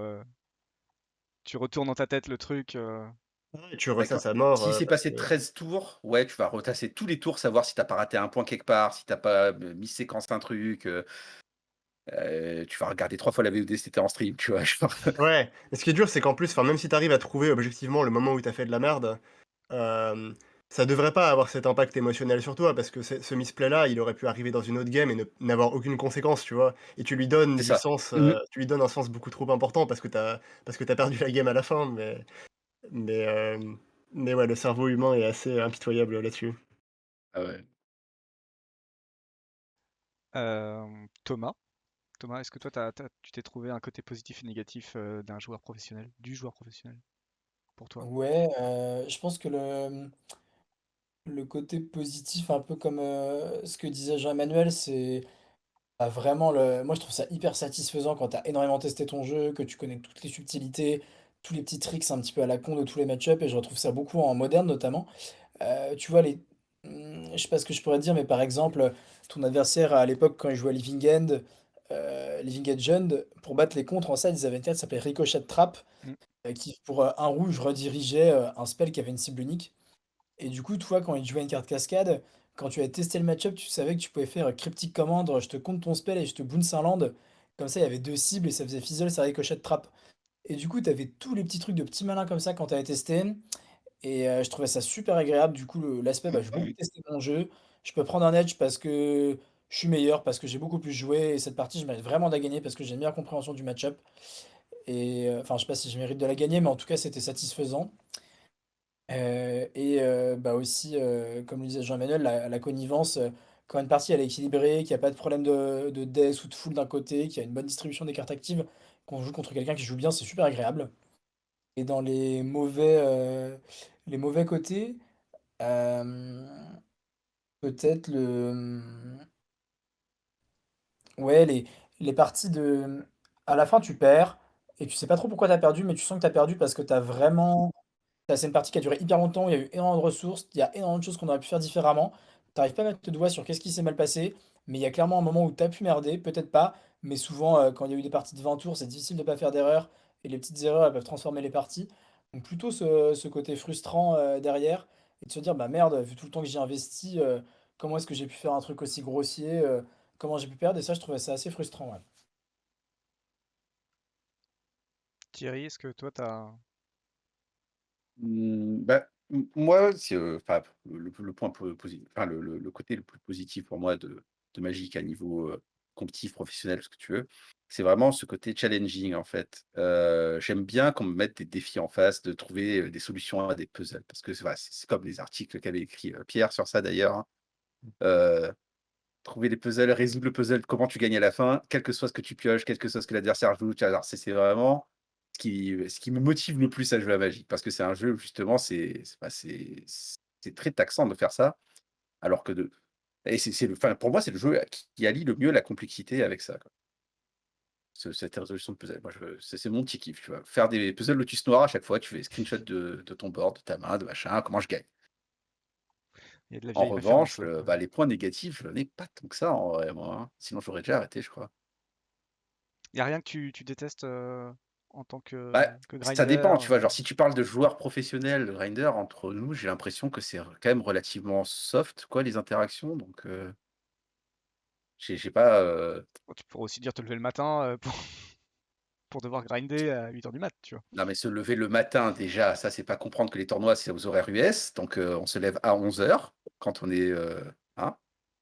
Ah, les tournois, ils sont à 16 entre 16 et 18. Donc, en général, tu vas pas trop te lever tôt, hein. Sinon, c'est mauvais pour le tournoi. Surtout quand tu finis à 4 heures du mat. Parce que Eh, t'es en même temps heure pas fou. US. À 4 heures du matin, Ah bah si, ça c'est il est un 22 des points heures. négatifs, c'est que vu que, bah, Wizard est aux US et que fait la majorité des tournois pour les US, bah, du coup, quand tu veux faire des tournois en ligne, bah, tu pas le choix, tu dois t'adapter au niveau des horaires si tu veux parfait. Et du coup, tu dois te jetlaguer tout seul en en Europe, quoi. Est-ce que, Moi, alors ça serait le bon point négatif celui-là, je pense. est-ce que finalement aussi le fait qu'il y ait, alors on n'en est pas encore là, peut-être, je n'ai pas vraiment regardé la carte internationale de retour des tournois. Est-ce que le côté justement, peut-être, en tout cas à l'époque, je sais qu'il y avait ça, il y avait plus de GP, si je dis pas de bêtises, aux US qu'en Europe. Ah, il y en a toujours eu plus là-bas, hein. C'est Toujours eu normal plus. après, bah, Oui. ils sont quand même beaucoup plus à jouer techniquement, tu vois? Genre, c'est pas ça qui est gênant. C'est quand il y a rien dans les autres pays et qu'il y en a beaucoup chez eux quand même, quoi, tu vois? Que là, c'est gênant. Autre question, alors je sais que par exemple, il y a eu à une époque justement, je pense que c'était un changement que Thomas ou Thierry vous en avez parlé, le revirement de la scène pro en termes de cash prize, et où plein de joueurs en fait se sont dit tiens mais en fait le poker c'est quand même vachement bien le poker. Dans votre cas, pourquoi avoir continué Magic? En tout cas, plutôt peut-être Thomas Thierry que toi JE qui est venu, qui a débuté peut-être un petit peu après. Voilà, pourquoi avoir continué Magic et pas vous êtes mis au poker, euh, tout simplement, ou d'autres, parce que par exemple, on voit que de vivre de la compétition comme certains le font sur League of Legends, ou d'autres revenus qui sont principalement ceux du streaming ou la rédaction d'articles. Est-ce que voilà, il y a tout simplement pourquoi Magic et pas le poker pour l'instant, en tout cas, sur cette question-là. Écoute, je vais commencer. En ce qui me concerne, le poker, j'y ai beaucoup joué quand, j'étais étudiant. Pour arrondir les fins de mois, je joue beaucoup en ligne, quoi. J'ai fait quelques tables, sur les lieux, autorisés pour et fait des bons résultats dessus. Mais j'avais pas la même excitation que quand je fais une game de Magic. Genre, c'était pas la même les mêmes réflexions. Alors effectivement, je jouais pas forcément avec des gens avec un niveau incroyable. En tout cas, il y avait des réguliers, mais il y avait pas que des très bons joueurs comme dans tous les jeux, hein. Mais c'était pas la même chose, tu vois? J'avais l'impression enfin, en vrai, j'avais plus l'impression de maîtrise au poker sur ce qui est mathématique, mais c'était pas enfin, j'ai pas trouvé ça amusant, en fait. Genre je me contentais d'appliquer bêtement des maths et d'observer en même temps les adversaires, voir comment ils réagissaient, au faciès et puis après, je bougeais en fonction. Mais c'était très mathématique. Magic, tu me diras, c'est un peu mathématique aussi, mais c'est pas les mêmes puzzles à résoudre. Je sais pas, j'avais pas le même rapport, naturellement avec. Ça m'a vite, gavé, on va dire. Thomas, est-ce que toi, tu as eu cette Ouais. envie? Moi, ça s'est ouais, j'ai un peu comme tu sais, j'ai bricolé un peu au poker, mais pas avec beaucoup de réussite. Je gagnais à peine plus que ce que j'investissais. Du coup, c'était pas hyper rentable sans y passer, des heures et des heures et des heures. Donc je pense que j'aurais même pas dégagé un SMIC en y passant, 12-13 heures par jour, donc c'était pas du tout, une bonne solution. Et même si j'avais gagné un peu plus d'argent, c'était un truc qui me plaisait pas plus que ça par rapport à Magic. Il y avait pas le côté illustration, collection, jouer des cartes qui me plaisent. Comme disait Thierry, un peu les maths, il y a un peu moins de créativité dans le poker quand même, j'ai le sentiment. Donc non, moi j'ai assez rapidement abandonné cette idée-là. Et finalement, je me suis dit que si un jour j'arrivais à vivre de Magic, ce serait super cool et je tenterais l'aventure. Mais que sinon j'étais content de faire autre chose à côté, que pour l'instant ça restait un loisir, plus, où c'était chouette d'être, sponsorisé, et de gagner pas mal, quand je m'y mets. Mais pour l'instant, non. Giroc, toi, alors du coup, peut-être que toi, ça t'est jamais venu à l'esprit parce que t'avais pas eu besoin. Ou... Non, bah j'ai jamais vraiment considéré de jouer au poker. Enfin, de l'extérieur, je trouve que ça a l'air chiant et sans saveur, hein, tout simplement. Donc voilà, j'ai jamais vraiment eu envie de m'y mettre. Effectivement, on peut gagner plus de thunes qu'à Magic, mais pour reboucler sur ce que je disais tout à l'heure, bah, me concernant, ça a jamais été une question de thunes, mon investissement dans le jeu. Hein, c'est juste, j'ai été, comment dire, j'ai commencé à jouer vachement jeune à Magic et il y a toujours eu un attachement émotionnel à ça. Et après, il y a eu un attachement aux gens que je connaissais qui y jouaient aussi.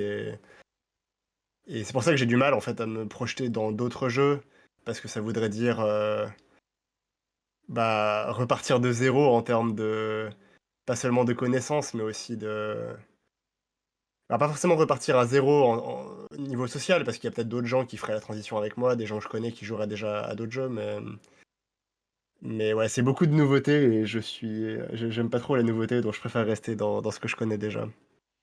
Est-ce que c'est encore possible de vivre un petit peu de ça, quand même, grâce à ça? Bah, on va peut-être laisser Thierry répondre là-dessus. Ah, merde.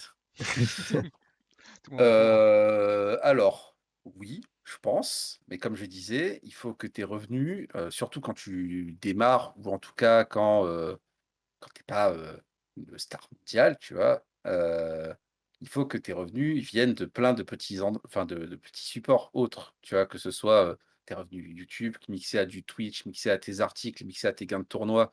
Mais il faut jamais que tes gains de tournoi, ça enfin, c'est pas tu peux les avoir comme gains principaux, mais moyennés sur une année, si tu veux. Mais tu peux pas prévoir dessus, tu vois? Ça peut être qu'un plus qui peut te permettre d'investir. Tout le reste, c'est, tout ce qui est fixe, c'est voilà, Twitch, c'est relativement fixe, plus ou moins en fonction des mois quand même. Enfin, tu peux te faire une prévision dessus. YouTube, c'est pareil, mais tu as des partenariats, les sponsors, les articles, tu vois? Tous ces petits revenus qui arrivent, qui s'agglutinent. À la fin, ça te permet d'au moins avoir ton SMIC ou plus et de vivre quoi, tu vois? Un petit peu et mais tu as aussi MTGO qui va aider, tu vois? Tu peux grinder des ligues, comme la plupart des streamers font au final. Tu as plein de moyens, mais je pense que pour gagner sa vie directement comme on l'entend, avoir un salaire, machin, tout ça, c'est bah, à part la MPL Rival, j'ai jamais vu ça à Magic en même temps, hein, j'ai envie de vous dire. Donc, genre même quand il y avait, les platines et les golds à l'époque, c'était pas un truc fixe, hein. Il fallait quand même, s'envoyer pendant une année, hein, pour avoir ces statuts, il fallait les grinder aussi. Les platines, il fallait 45 points pro, voire, 50 à un moment. Ouais. C'était, et c'était que 3 000 $ tous les 4 mois, hein, tous les 3 mois qu'ils donnaient. C'était 4 pro tours dans l'année, 4 fois 3 000. Donc c'était 12 000 à l'année, c'était ridicule en vrai, hein. Il fallait gagner d'autres trucs à côté, quoi. Bah oui, tu étais obligé de gagner à côté. Il y en avait qui avaient arrêté leur boulot quand ils passaient Platinum pour se lancer vraiment à corps perdu dans Magic et tenter de faire de l'achat-vente, par exemple, en parallèle, tenter des petits boulots liés à Magic, en tout cas, à côté. Le problème, c'est que si tu perds ton platine, tu es obligé de reprendre le taf alors, dans ce cas-là. Mm. Ou d'avoir réussi ta transition, en tout cas, sur, ton autre, boulot que tu voulais faire comme vendeur. Ouais, j'avais regardé, mais c'était compliqué. C'était passer énormément de temps, à jouer à Magic tout seul chez soi. C'est un loisir, on n'est pas souvent là le week-end pour, ses amis qui jouent pas à Magic, on n'est pas souvent là le soir, pour construire des trucs avec d'autres gens. Moi, j'ai souvent eu, enfin, j'ai une copine depuis un petit moment, donc c'était compliqué aussi de concilier tout ça. Donc je pense que c'est un projet peut-être si je me le souhaite pas, hein, mais si un jour j'étais célibataire, peut-être que je remettrais plus le nez dedans. Mais là, pour l'instant, je me pose vraiment pas la question, ouais, parce que c'est pas, à mon sens, enfin, je trouve ça difficilement compatible avec une vie à 2, ouais. J-Rock, est-ce que tu as envie d'écrire des livres? Est-ce que j'ai envie d'écrire des livres? Bah ouais, est-ce que j'y arrive? C'est une autre question, mais j'espérais ne pas aborder ce sujet ce soir. Cool. Bah après, tu peux Inst- prendre une plume, hein, tu sais, tu peux engager quelqu'un pour écrire. C'est Ah non, l'instant bah non, ah non, malaise. c'est de la merde ça.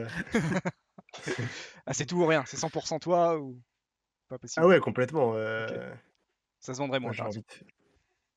Bah après, c'est quoi la question de départ? C'est est-ce qu'on peut vivre de Magic hein, et Ouais, des est-ce qu'on peut activités vivre? liées à Alors oui, Magic? toi en tant que MPL, du coup, est-ce que tu as dû quand même trouver un petit boulot à côté ou est-ce que c'était suffisant en tout cas Ah non, pour... non, bah moi j'ai vécu de la MPL pendant plusieurs années. Enfin, la MPL c'est un système qui avait plein de défauts, mais de fait quand on était dedans, on vivait bien et on pouvait même faire des économies. Donc ouais, c'était possible. Maintenant, ça allait beaucoup moins. Et si je passais la parole à Thierry au début, c'est parce que je pense qu'il a juste beaucoup plus d'expérience que moi dans ce qui est création de contenu et que maintenant, si on veut vivre de Magic, il faut forcément passer au moins en partie par la création de contenu ou alors avoir une vie vraiment ascétique, mais Les deux, Après, déjà. les deux, ouais. Ou les deux. après effectivement, ils ont beaucoup ont des vies parallèles, mais enfin, et, du coup, et aussi un métier parallèle, mais quand je vois Raphaël ou Lévy ou j'ai Yellow Hat, mais j'ai plus le prénom et le nom et le pseudo. Gabriel Nassif. Gabriel Gabriel Nassif. Nassif, qui jouent à côté. Bon, effectivement, ils ont tous la vie à côté, mais ils font pas forcément de contenu autre que jouer. Et il y a des gens qui les regardent. Alors déjà, Gab, il a YouTube, en plus. Gab, il a YouTube Il en est, plus. il est sponsor par Channel Fireball de mémoire, hein. Ouais, il est dans le Panthéon. Et il a d'autres sponsors sur son stream. Tu vois, Je crois genre, je crois c'est pas que pas, C'est, c'est c'est pas un très bon exemple, Gab, je pense. Ouais, euh, Gab, il y a plein de gens qui le regardent en plus. Il alors, stream en anglais, il est connu Et à il est sur l'international. Enfin, tellement de supports. Enfin, tu vois, genre, il fait un Midweek Metagame en podcast tous les mercredis. Genre, lui, ça aurait été plutôt l'illustration de ce que je t'ai dit juste avant. C'est ouais, il est une très très personne actif. qui multiplie les supports pour essayer d'en tirer de l'argent et de montrer, enfin, ce sont ses productions, quoi. après, il y D'ailleurs, a un il fait moment, mieux son travail que moi sur ce point. Mais bon, après, à un moment donné, même toi, je pense que si maintenant tu te lances en quête d'un sponsor, je pense que tu peux quand même en trouver un. ah bah Par j'en ai exemple, déjà un, moi. bah, un deuxième. Et j'ai un partenariat qui arrive là. Bah voilà. Mais chut, Ah, pardon.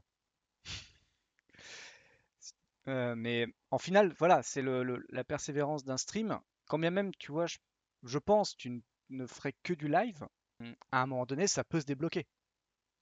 Tu peux trouver des partenariats qui te conviennent et bah, leur conviennent aussi. Et du coup, commencer à vivre de ça, non?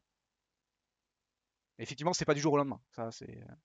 non, de toute façon, ce sera jamais du jour au lendemain, hein. C'est que c'est la vie, tu la grind aussi, hein, c'est comme tout, hein. Enfin, surtout à Magic, quoi. Tout se grind à Magic. Mais du coup, pour vous, c'est plus trop possible, on va dire. Bah, C'est possible, mais c'est pas forcément un ça projet de passe vie pas. viable, quoi. C'est Ouais. Bah, ça passe pas.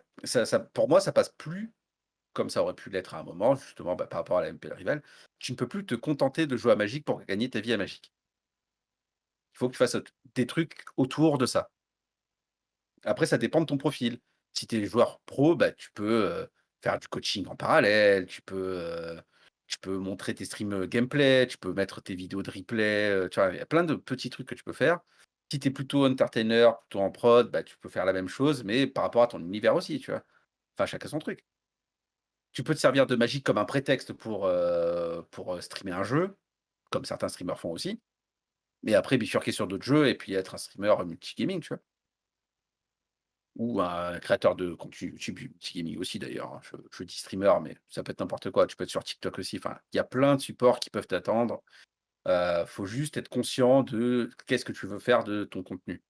Mais je pense que ne pas créer de contenu et avoir l'ambition D'être professionnel à Magic, c'est pas cohérent. En tout cas, si tu décides de faire que ça de ta vie. Oui, non, mais c'est pour ça que je dis professionnel. Quand j'ai pas Ouais, ouais, parlé de ouais. semi-professionnel ou quoi, c'est Professionnel au professionnel de sens fort, Magic. quoi, parce que c'est Tu pas vois, par forcément exemple, clair pour pour moi, tout le monde. Croquis, c'est un professionnel de Magic.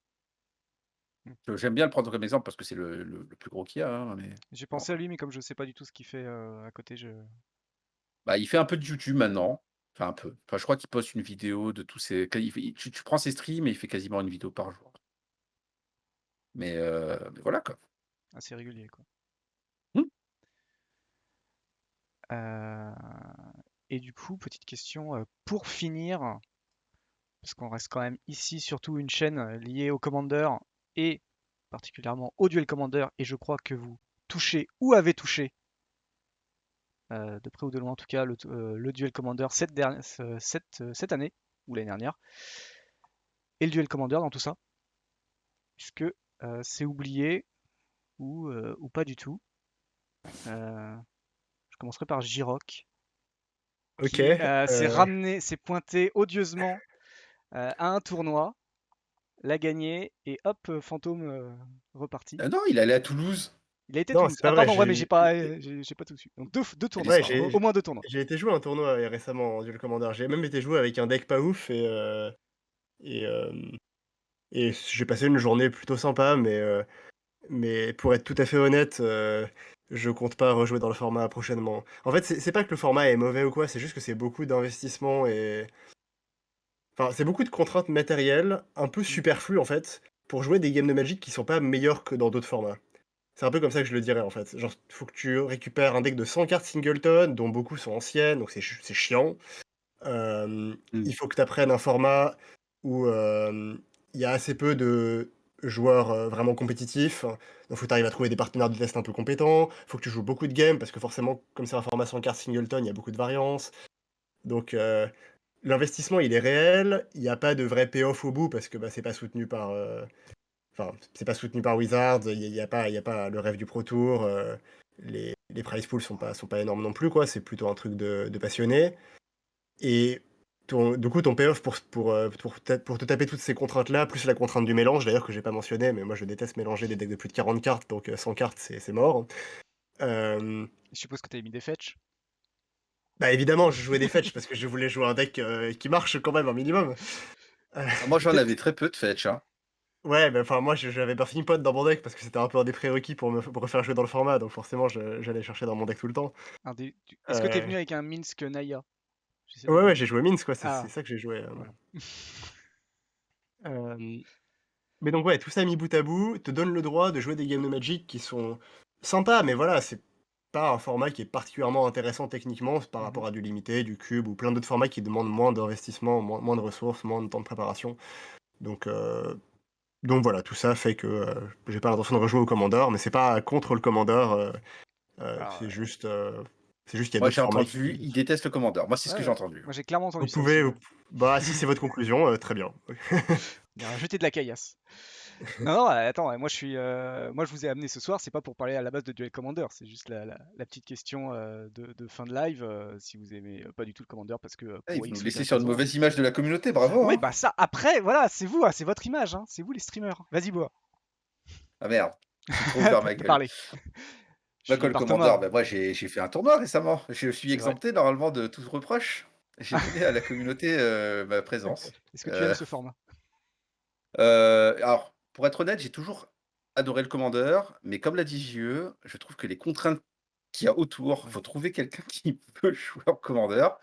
Faut trouver les cartes, faut trouver enfin, attends, c'est quand même pour moi, c'est souvent, du coup, quand je fais un tournoi commandeur, un événement exceptionnel, il faut qu'il y ait des paramètres autres qui me poussent à y aller. Là, c'était pour aller faire un tournoi avec mes potes, à Toulouse, justement. Mais il faut des trucs. Il faut que le général me plaise aussi. Là, il se trouve que, bah, Shurikai, qui s'est fait dégager, hein, parce que c'était vraiment pas très malin. Mais, c'était un bon deck, tu vois? Après, je suis pas exactement d'accord sur le sujet d'investissement qu'il y a, autre que la recherche des cartes et des trucs comme ça, parce que je trouve qu'on a suffisamment d'informations globalement maintenant qui circulent, pour pouvoir avoir un snapshot du metagame, savoir quels sont les meilleurs decks, quelles sont les listes. Tu peux même comparer les listes entre elles, savoir quels sont les trucs. Enfin, moi, c'est ce que j'ai fait pour ma liste de Shuriken d'ailleurs. Et après, tu utilises ton esprit critique et ton expérience de 20 ans de Magic, tu vois, j'exagère un peu, mais c'est un peu ça l'idée, pour essayer de rendre cohérent le deck, tu vois? Il se trouve que le Commander, j'avais commencé au tout début et pour moi, la mécanique, elle a pas changé tant que ça. C'est qu'il faut avoir plus de terrain que ton adversaire pour pouvoir caster ton général. Enfin, ça s'arrête là, hein. Ouais, bien sûr, t'as pas forcément besoin de tester pour parfait si t'as une longue expérience du jeu, mais moi j'aime bien quand même avoir un petit bagage de game joué quand je me pointe sur un tournoi, autrement j'ai l'impression de pas avoir fait mes devoirs et c'est pas très plaisant. Quand j'avais joué Inala sur le premier zap, enfin sur le premier zap que moi j'ai joué, on avait testé pendant une semaine, il y avait une vraie émulation et tout, il y avait Martin Kravis, Imouche qui nous avait saucé sur le deck et qui le jouait aussi, donc on avait fait des miroirs en test. On avait essayé d'aller un peu au bout des choses, hein, et c'est pas du tout étranger au fait que j'ai gagné ce tournoi-là, et que par contre, le tournoi que j'ai joué avec Minsk, bah, franchement, j'ai pris un peu ça comme un week-end à Toulouse, où j'étais logé par un pote que j'avais pas vu depuis longtemps, et j'ai monté le deck pendant la semaine, j'ai pas fait une seule game avec, et ok, j'avais théorisé le truc, et d'autres gens avaient théorisé le truc mieux que moi, mais j'avais pas joué de game avant, et j'étais pas dans les meilleures conditions, quoi. J'ai fait 10 games 3 semaines avant le tournoi et après j'ai plus touché à la liste, hein, quasiment. Ouais, mais toi, t'es trop fort, ça compte pas. Arrête! Arrête! Bah, Non, mais en vrai, est-ce que tu un non, bon mais en joueur de vrai, base, ouais. ça aide? Non, non, Finalement. mais en vrai, bah, le truc, c'est que le format, il va pas bouger en 3 semaines, en fait. C'est ça que je me suis dit. C'est Ouais, un ouais. peu c'est un peu ce que je reproche, moi, si tu veux, aux formats, non rotatifs qui sont pas joués en compétition, à enjeu, à gros enjeux comme on Mmh. a, comme il y avait des grands prix, par exemple, tu vois, avant. Il se trouve que, par exemple, avant, un grand prix Legacy, ça te resetait le metagame tous les 6 mois, parce qu'il y en avait un tous les 6 mois. Sauf que, bah, là, le Duel Commander, bah, il y en a pas de trucs comme ça. Donc je dis pas que c'est un mauvais format, je dis juste qu'il bouge pas assez. Donc si je regarde si franchement, je me suis intéressé au metagame, j'ai pris, 3 jours comme ça, je me suis dit: «Bah, tous les jours, je vais regarder un petit peu s'il y a des mouvements ou des listes qui pop». Pas grand chose. OK, c'est quoi le snapshot du méta? Et puis j'ai fait ma liste en fonction et j'ai plus touché à la liste, parce que c'est aussi compliqué matériellement d'avoir les cartes. Donc tu peux pas toucher à la liste tous les jours comme ça et te dire: «Ça va bien se passer», tu vois? Thomas, toi? Toi, je sais que tu joué quand Bah, même pas mal de temps et tu t'es remis il y a pas longtemps. Je sais pas ouais, comment. moi j'ai joué énormément, bah, j'ai découvert Magic compétitif, enfin si on peut dire compétitif avec le Duel Commander. Enfin, je dis ça sans être péjoratif, mais c'est qu'il y a beaucoup de gens clairement qui viennent pour faire un tournoi et voir leurs copains, et moins qui testent beaucoup, à la différence des autres formats. Donc je me suis remis en fait parce que dans ma communauté locale, ça joue quasiment que ça, si ce n'est pour pas dire vraiment que ça. Qu'il y a des tournois qui étaient assez intéressants à côté de chez moi en termes de, il y avait mes potes qui y allaient, il y avait des trucs à gagner. Donc j'y joue énormément en ce moment, entre guillemets. Enfin, énormément. Je teste pas du tout dans ce format. Enfin, mes tests, c'est les parties que je fais pendant mes rondes de tournoi. Et en général, du coup, je swap des cartes d'un jour à l'autre. Mais j'y joue, ouais, au moins une fois par mois en général. C'est intéressant. Il commence à se professionnaliser, entre guillemets, dans le sens où il y a des vraies notions de metagame qui arrivent. Il y a des grinders qui s'intéressent au format. Les gens essaient de jouer les bons decks. Après, il y a des petits reproches que j'ai envie de lui faire. Moi, j'ai pas trop la contrainte carte contre Thierry et Jean-Emmanuel parce que j'ai la chance d'en avoir beaucoup. Donc j'ai déjà les bilans de les fetch, les machins, et en général, il manque deux ou trois cartes que je commande et c'est pas très difficile. Par contre, bah, les parties sont longues parce que les joueurs jouent lentement. Et du coup, il faut vraiment être prêt à être assis une heure à la table et ça, c'est pénible. Le deck est super dur à mélanger, c'est pas très sympa quand on n'a pas des grosses mains. Euh, Avantage. il y a toujours un truc qui est embêtant dans ce format, c'est que c'est hyper dur d'avoir des certitudes parce que les tests ils sont pas très bien faits. Il y a beaucoup de gens qui jouent pas des listes optimales. Ça se base beaucoup sur les ressentis sur les forums et pas sur des stats factuelles. Là, aujourd'hui, il y a beaucoup de joueurs qui pensent que Minsc Boost c'est complètement broken et moi je sais pas si ça l'est. Nos premiers tests tendent à nous dire que c'est fort mais pas plus que ça. Mais d'un côté, il y a plein de joueurs qui disent que c'est broken, j'ai envie de les croire, mais de l'autre, je sais pas trop. Il n'y a pas assez de tournois. C'est un format où c'est quand même quasiment tout le temps un petit noyau de 10 personnes qui gagnent. Donc pas facile de préparer un metagame et de se préparer pour un tournoi, ouais. Sur le Duel Commander en tout cas. Et surtout, comme tu as dit, beaucoup de listes différentes. Est-ce que c'est pas ça aussi un petit peu qui, je sais pas si frustré, c'est le bon terme, mais le fait que bah, il n'y a pas 4 listes, il n'y a pas 10 decks, il y en a 30. Est-ce que c'est pas un peu ça qui est aussi chiant parce que du coup faut goûter un petit peu à tout pour se rendre compte d'une chose ou pas perdre sur un Ouais, je random? pense que ça ressemble un peu au moderne quand même à ce niveau-là, où en moderne, il y a 5-6 decks qui sont bien, il y en a 30 en tout qui sont plus ou moins bien. Et en DC, là, on commence à un peu arriver à ce niveau-là. Même si on va rencontrer un peu plus de decks rogue, entre guillemets, il y a quand même un tiers. un tiers de deck, de 5 ou 6 decks qui est polarisé, on sait comment ça fonctionne. Sans vraiment citer tous les tournois qu'il va y avoir cet été, il y en a certains qui durent quand même sur un voire 2 jours. Euh, bon, j'avoue que j'ai compris que tu reviendrais pas. Mais est-ce que... Bon, c'est pas faut définitif, jamais dire mais jamais, c'est vrai. dans Mais l'immédiat, non. avec le retour des gros tournois, là, du coup, où on peut rembourser vraiment physiquement un avion, un hôtel et de la bouffe, est-ce que sur les tournois qui vont arriver cet été, vous avez quand même envie de passer une tête ou pas du tout? Mon mois de juillet, si tu veux, il est déjà planifié depuis début fin mai, quoi. Mhm. Il y a des tournois tout le temps, en fait, tous les Mhm. week-ends.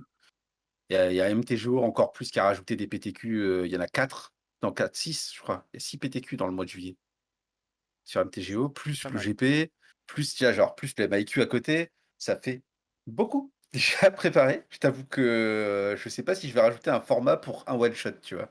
T'as pas le temps pour la, la- la- Ah, la petite équipe. désolé, désolé, hein, mais bah, même si j'aimerais beaucoup en vrai, mais pas le mois de juillet, c'est pas possible. Bon. Et août dans les petites boutiques. Je sais pas s'il y a des gros tournois dans août. J'ai l'impression que Non, mais c'est ils ont tous surtout mis le paquet en que, juillet, mais bah, je crois qu'il y a quoi? Il y a Double Master qui sort, fin de semaine là? il y a double master en juillet. Oui, début Je juillet. sais Il y a les avant-premières début juillet, donc la sortie c'est le 13, entre le 13 et le 15, ouais. OK, Sortie il officielle. me semblait, mais c'est à peu près tout ce que je sais moi sur le truc là. Je suis des sorties que par rapport à notre cher sponsor, tu vois? Donc, Thomas, est-ce que toi tu vas passer une tête quand même sur des tournois ou tu vas te concentrer pareil sur MTGO? Ouais, moi je vais faire un tournoi au Prime là, donc à Châteauroux. Mhm. Donc Châteauroux, Mi-juillet. les tournois, on a un animateur qui est très motivé, qui fait plutôt les choses très bien. Du coup, ça donne envie d'y aller. Et donc, au début, je pensais vraiment à la Bologne. J'avais pas trop d'incentive à aller à Châteauroux, pas trop l'envie. Et finalement, j'ai plein de potes qui y vont. Donc, on va louer une maison, on va boire des coups. Ça dure 3 4 jours. C'est beaucoup moins cher que Bologne. C'est moins épuisant. C'est un format que j'aime autant que le limité. Moi, j'aime pas trop ça, le limité, mais je devrais, hein. Je devrais m'y astreindre. Donc un peu tout ce faisceau d'éléments a fait que j'ai finalement décidé, ouais, de faire du Commander en juillet à la place. Si tes potes avaient été à Mais Bologne, sinon, comment? si tes potes avaient été à Bologne, est-ce que tu aurais Ouais, suivi je serai allé à Bologne le sans aucune trajet? hésitation. Et l'an prochain, si j'espère, il y a un retour du jeu organisé plus. Enfin, quand j'aurai le choix entre un tournoi pour faire des Pro Tours, des GP, ce genre de choses, il y a très très peu de chances que je choisisse un tournoi de Commander au-dessus. Ouais. Faut rester avant tout des joueurs, des grinders et des joueurs professionnels. Oui. Eh bien, merci à vous trois en tout cas pour ces questions, pour ces réponses et pour la soirée. Merci en tout cas d'avoir participé. Le chat a l'air à rester en tout cas, n'est pas parti. Donc je pense que en tout cas vos discours Ouais, ont plu. il était un peu silencieux, mais C'est vrai que je les ai un et peu. oui. C'est un peu le chat reposant, hein, ils dorment. Ouais, ouais, ouais. j'aurais dû faire plus de phrases à clash. J'aurais dû dire, Ah, ça ouais, manquait de drama. franchement, je trouve que le comité fait n'importe quoi à avoir banni Shorikai. Bah, Je suis dégoûté. t'avais Ils l'occasion veulent là en juste plus. m'empêcher de jouer dans ce format. Voilà. En même temps, en parallèle, tu pingais les Discord en disant attention, je raconte des trucs sur sur le duel en live. C'est pas beau à entendre. Non, mais en tout cas, voilà, bon, c'était la question bonus. C'était pas, la soirée n'était pas dédiée au duel Commander, loin de là. Et merci en tout Après, cas c'est d'avoir. ton droit, hein, t'es chez toi, hein. Oui, Pose c'est ta pour ça que je l'ai mise, question. Voilà. mais c'était pas celle-là qui m'intéressait le plus. Merci, merci au chat déjà d'avoir pris, bah, d'être resté, d'avoir écouté, d'avoir été super, pas trop bordélique pendant le live. Je remercie évidemment tous ceux qui nous ont suivis ce soir et Rickmo qui vient de t'abonner et qui cumule 2 mois. Merci à toi pour ton follow. Ton follow, oui, ton abonnement. Bonnement. Merci à toi, c'est mieux. Ton sub. Et bah, du coup, voilà, en tout cas, c'est terminé pour On n'est pas couché normal, il est 21h. On se retrouvera une prochaine fois. On verra avec un autre sujet, toujours aussi passionnant, je l'espère. Merci Thomas, merci Jean-Emmanuel, merci Thierry d'avoir mis votre temps pour cette soirée. Merci à toi pour la tribune. Ouais, merci pour l'invite. Et Merci bien pour on vous l'invite. souhaite bon courage pour cet été. Et en tout cas, Jean-Emmanuel, pour Sofia, bon courage pour les autres. Hein. Ouais, bah les autres aussi, ils vont aller à Sofia quand Ah, même. j'espère, mais il y en a J'imagine. un qui est assuré pour l'instant. Ouais. T'inquiète, moi, après, c'est quoi? Après la 2e semaine de juillet, j'y suis, hein. Ah bah voilà, faudra en parler, faudra en reparler. Non, on avait dit qu'il faut pas se mettre d'objectifs de résultats, bla bla bla La bla. pression, tu te souviens Thierry, la pression. Oui, mais sauf que là, je le dis pour rigoler, donc c'est pas grave. Voilà, même si je le pense, hein, mais c'est pour rigoler. Thomas, C'est le gars, il Sofia, brouille les pistes, tu sais pas. Sofia, c'est celui en. Non, ça, je peux... mais ça me fait vraiment chier de pas pouvoir y aller, parce que c'est un moderne et j'adore le moderne. Mais non, malheureusement, je suis en vacances avec ma nana, donc je pense que on se séparerait si je partais à Sofia. Hein. J'ai essayé, mais. De toute façon, il faut se c'est- qualifier pour Sofia déjà, donc ouais, c'est un peu chaud, hein. faut se qualifier pour Sofia. Ah non, je croyais que tu parlais du. Non, d'accord, tu me demandais si j'y allais, mais d'accord, je pensais que tu parlais du GP, enfin Mais du. rassure-moi, tu Copenhague, feras mais celui de Paris. Normalement, oui. Non. Et oui, il faut venir à Paris, il y aura voilà. tout le monde à Paris. Bah, Ouais, s'il y a un- tu auras du mal à pas avoir tout le monde à Paris, je crois, hein. Ah ouais, Ouais. c'est pour ça. Et Alors, tu prends un petit Wigo, tu vois, 10 € là de Marseille, boum. si tu te qualifies pour Sofia, bah écoute, petite semaine à Sofia avec ta copine, non? Paris. Tu vois. Voilà, un gros Ouais. trajet de ma part. Puis t'as plein de geeks qui peuvent te loger à Paris aussi si t'es en galère. Ouais, ça a pas Et l'air. même des non-geeks, hein, si tu veux, hein, parce que je sais pas pourquoi j'y veux nous cloître déjà, là, comme ça, là.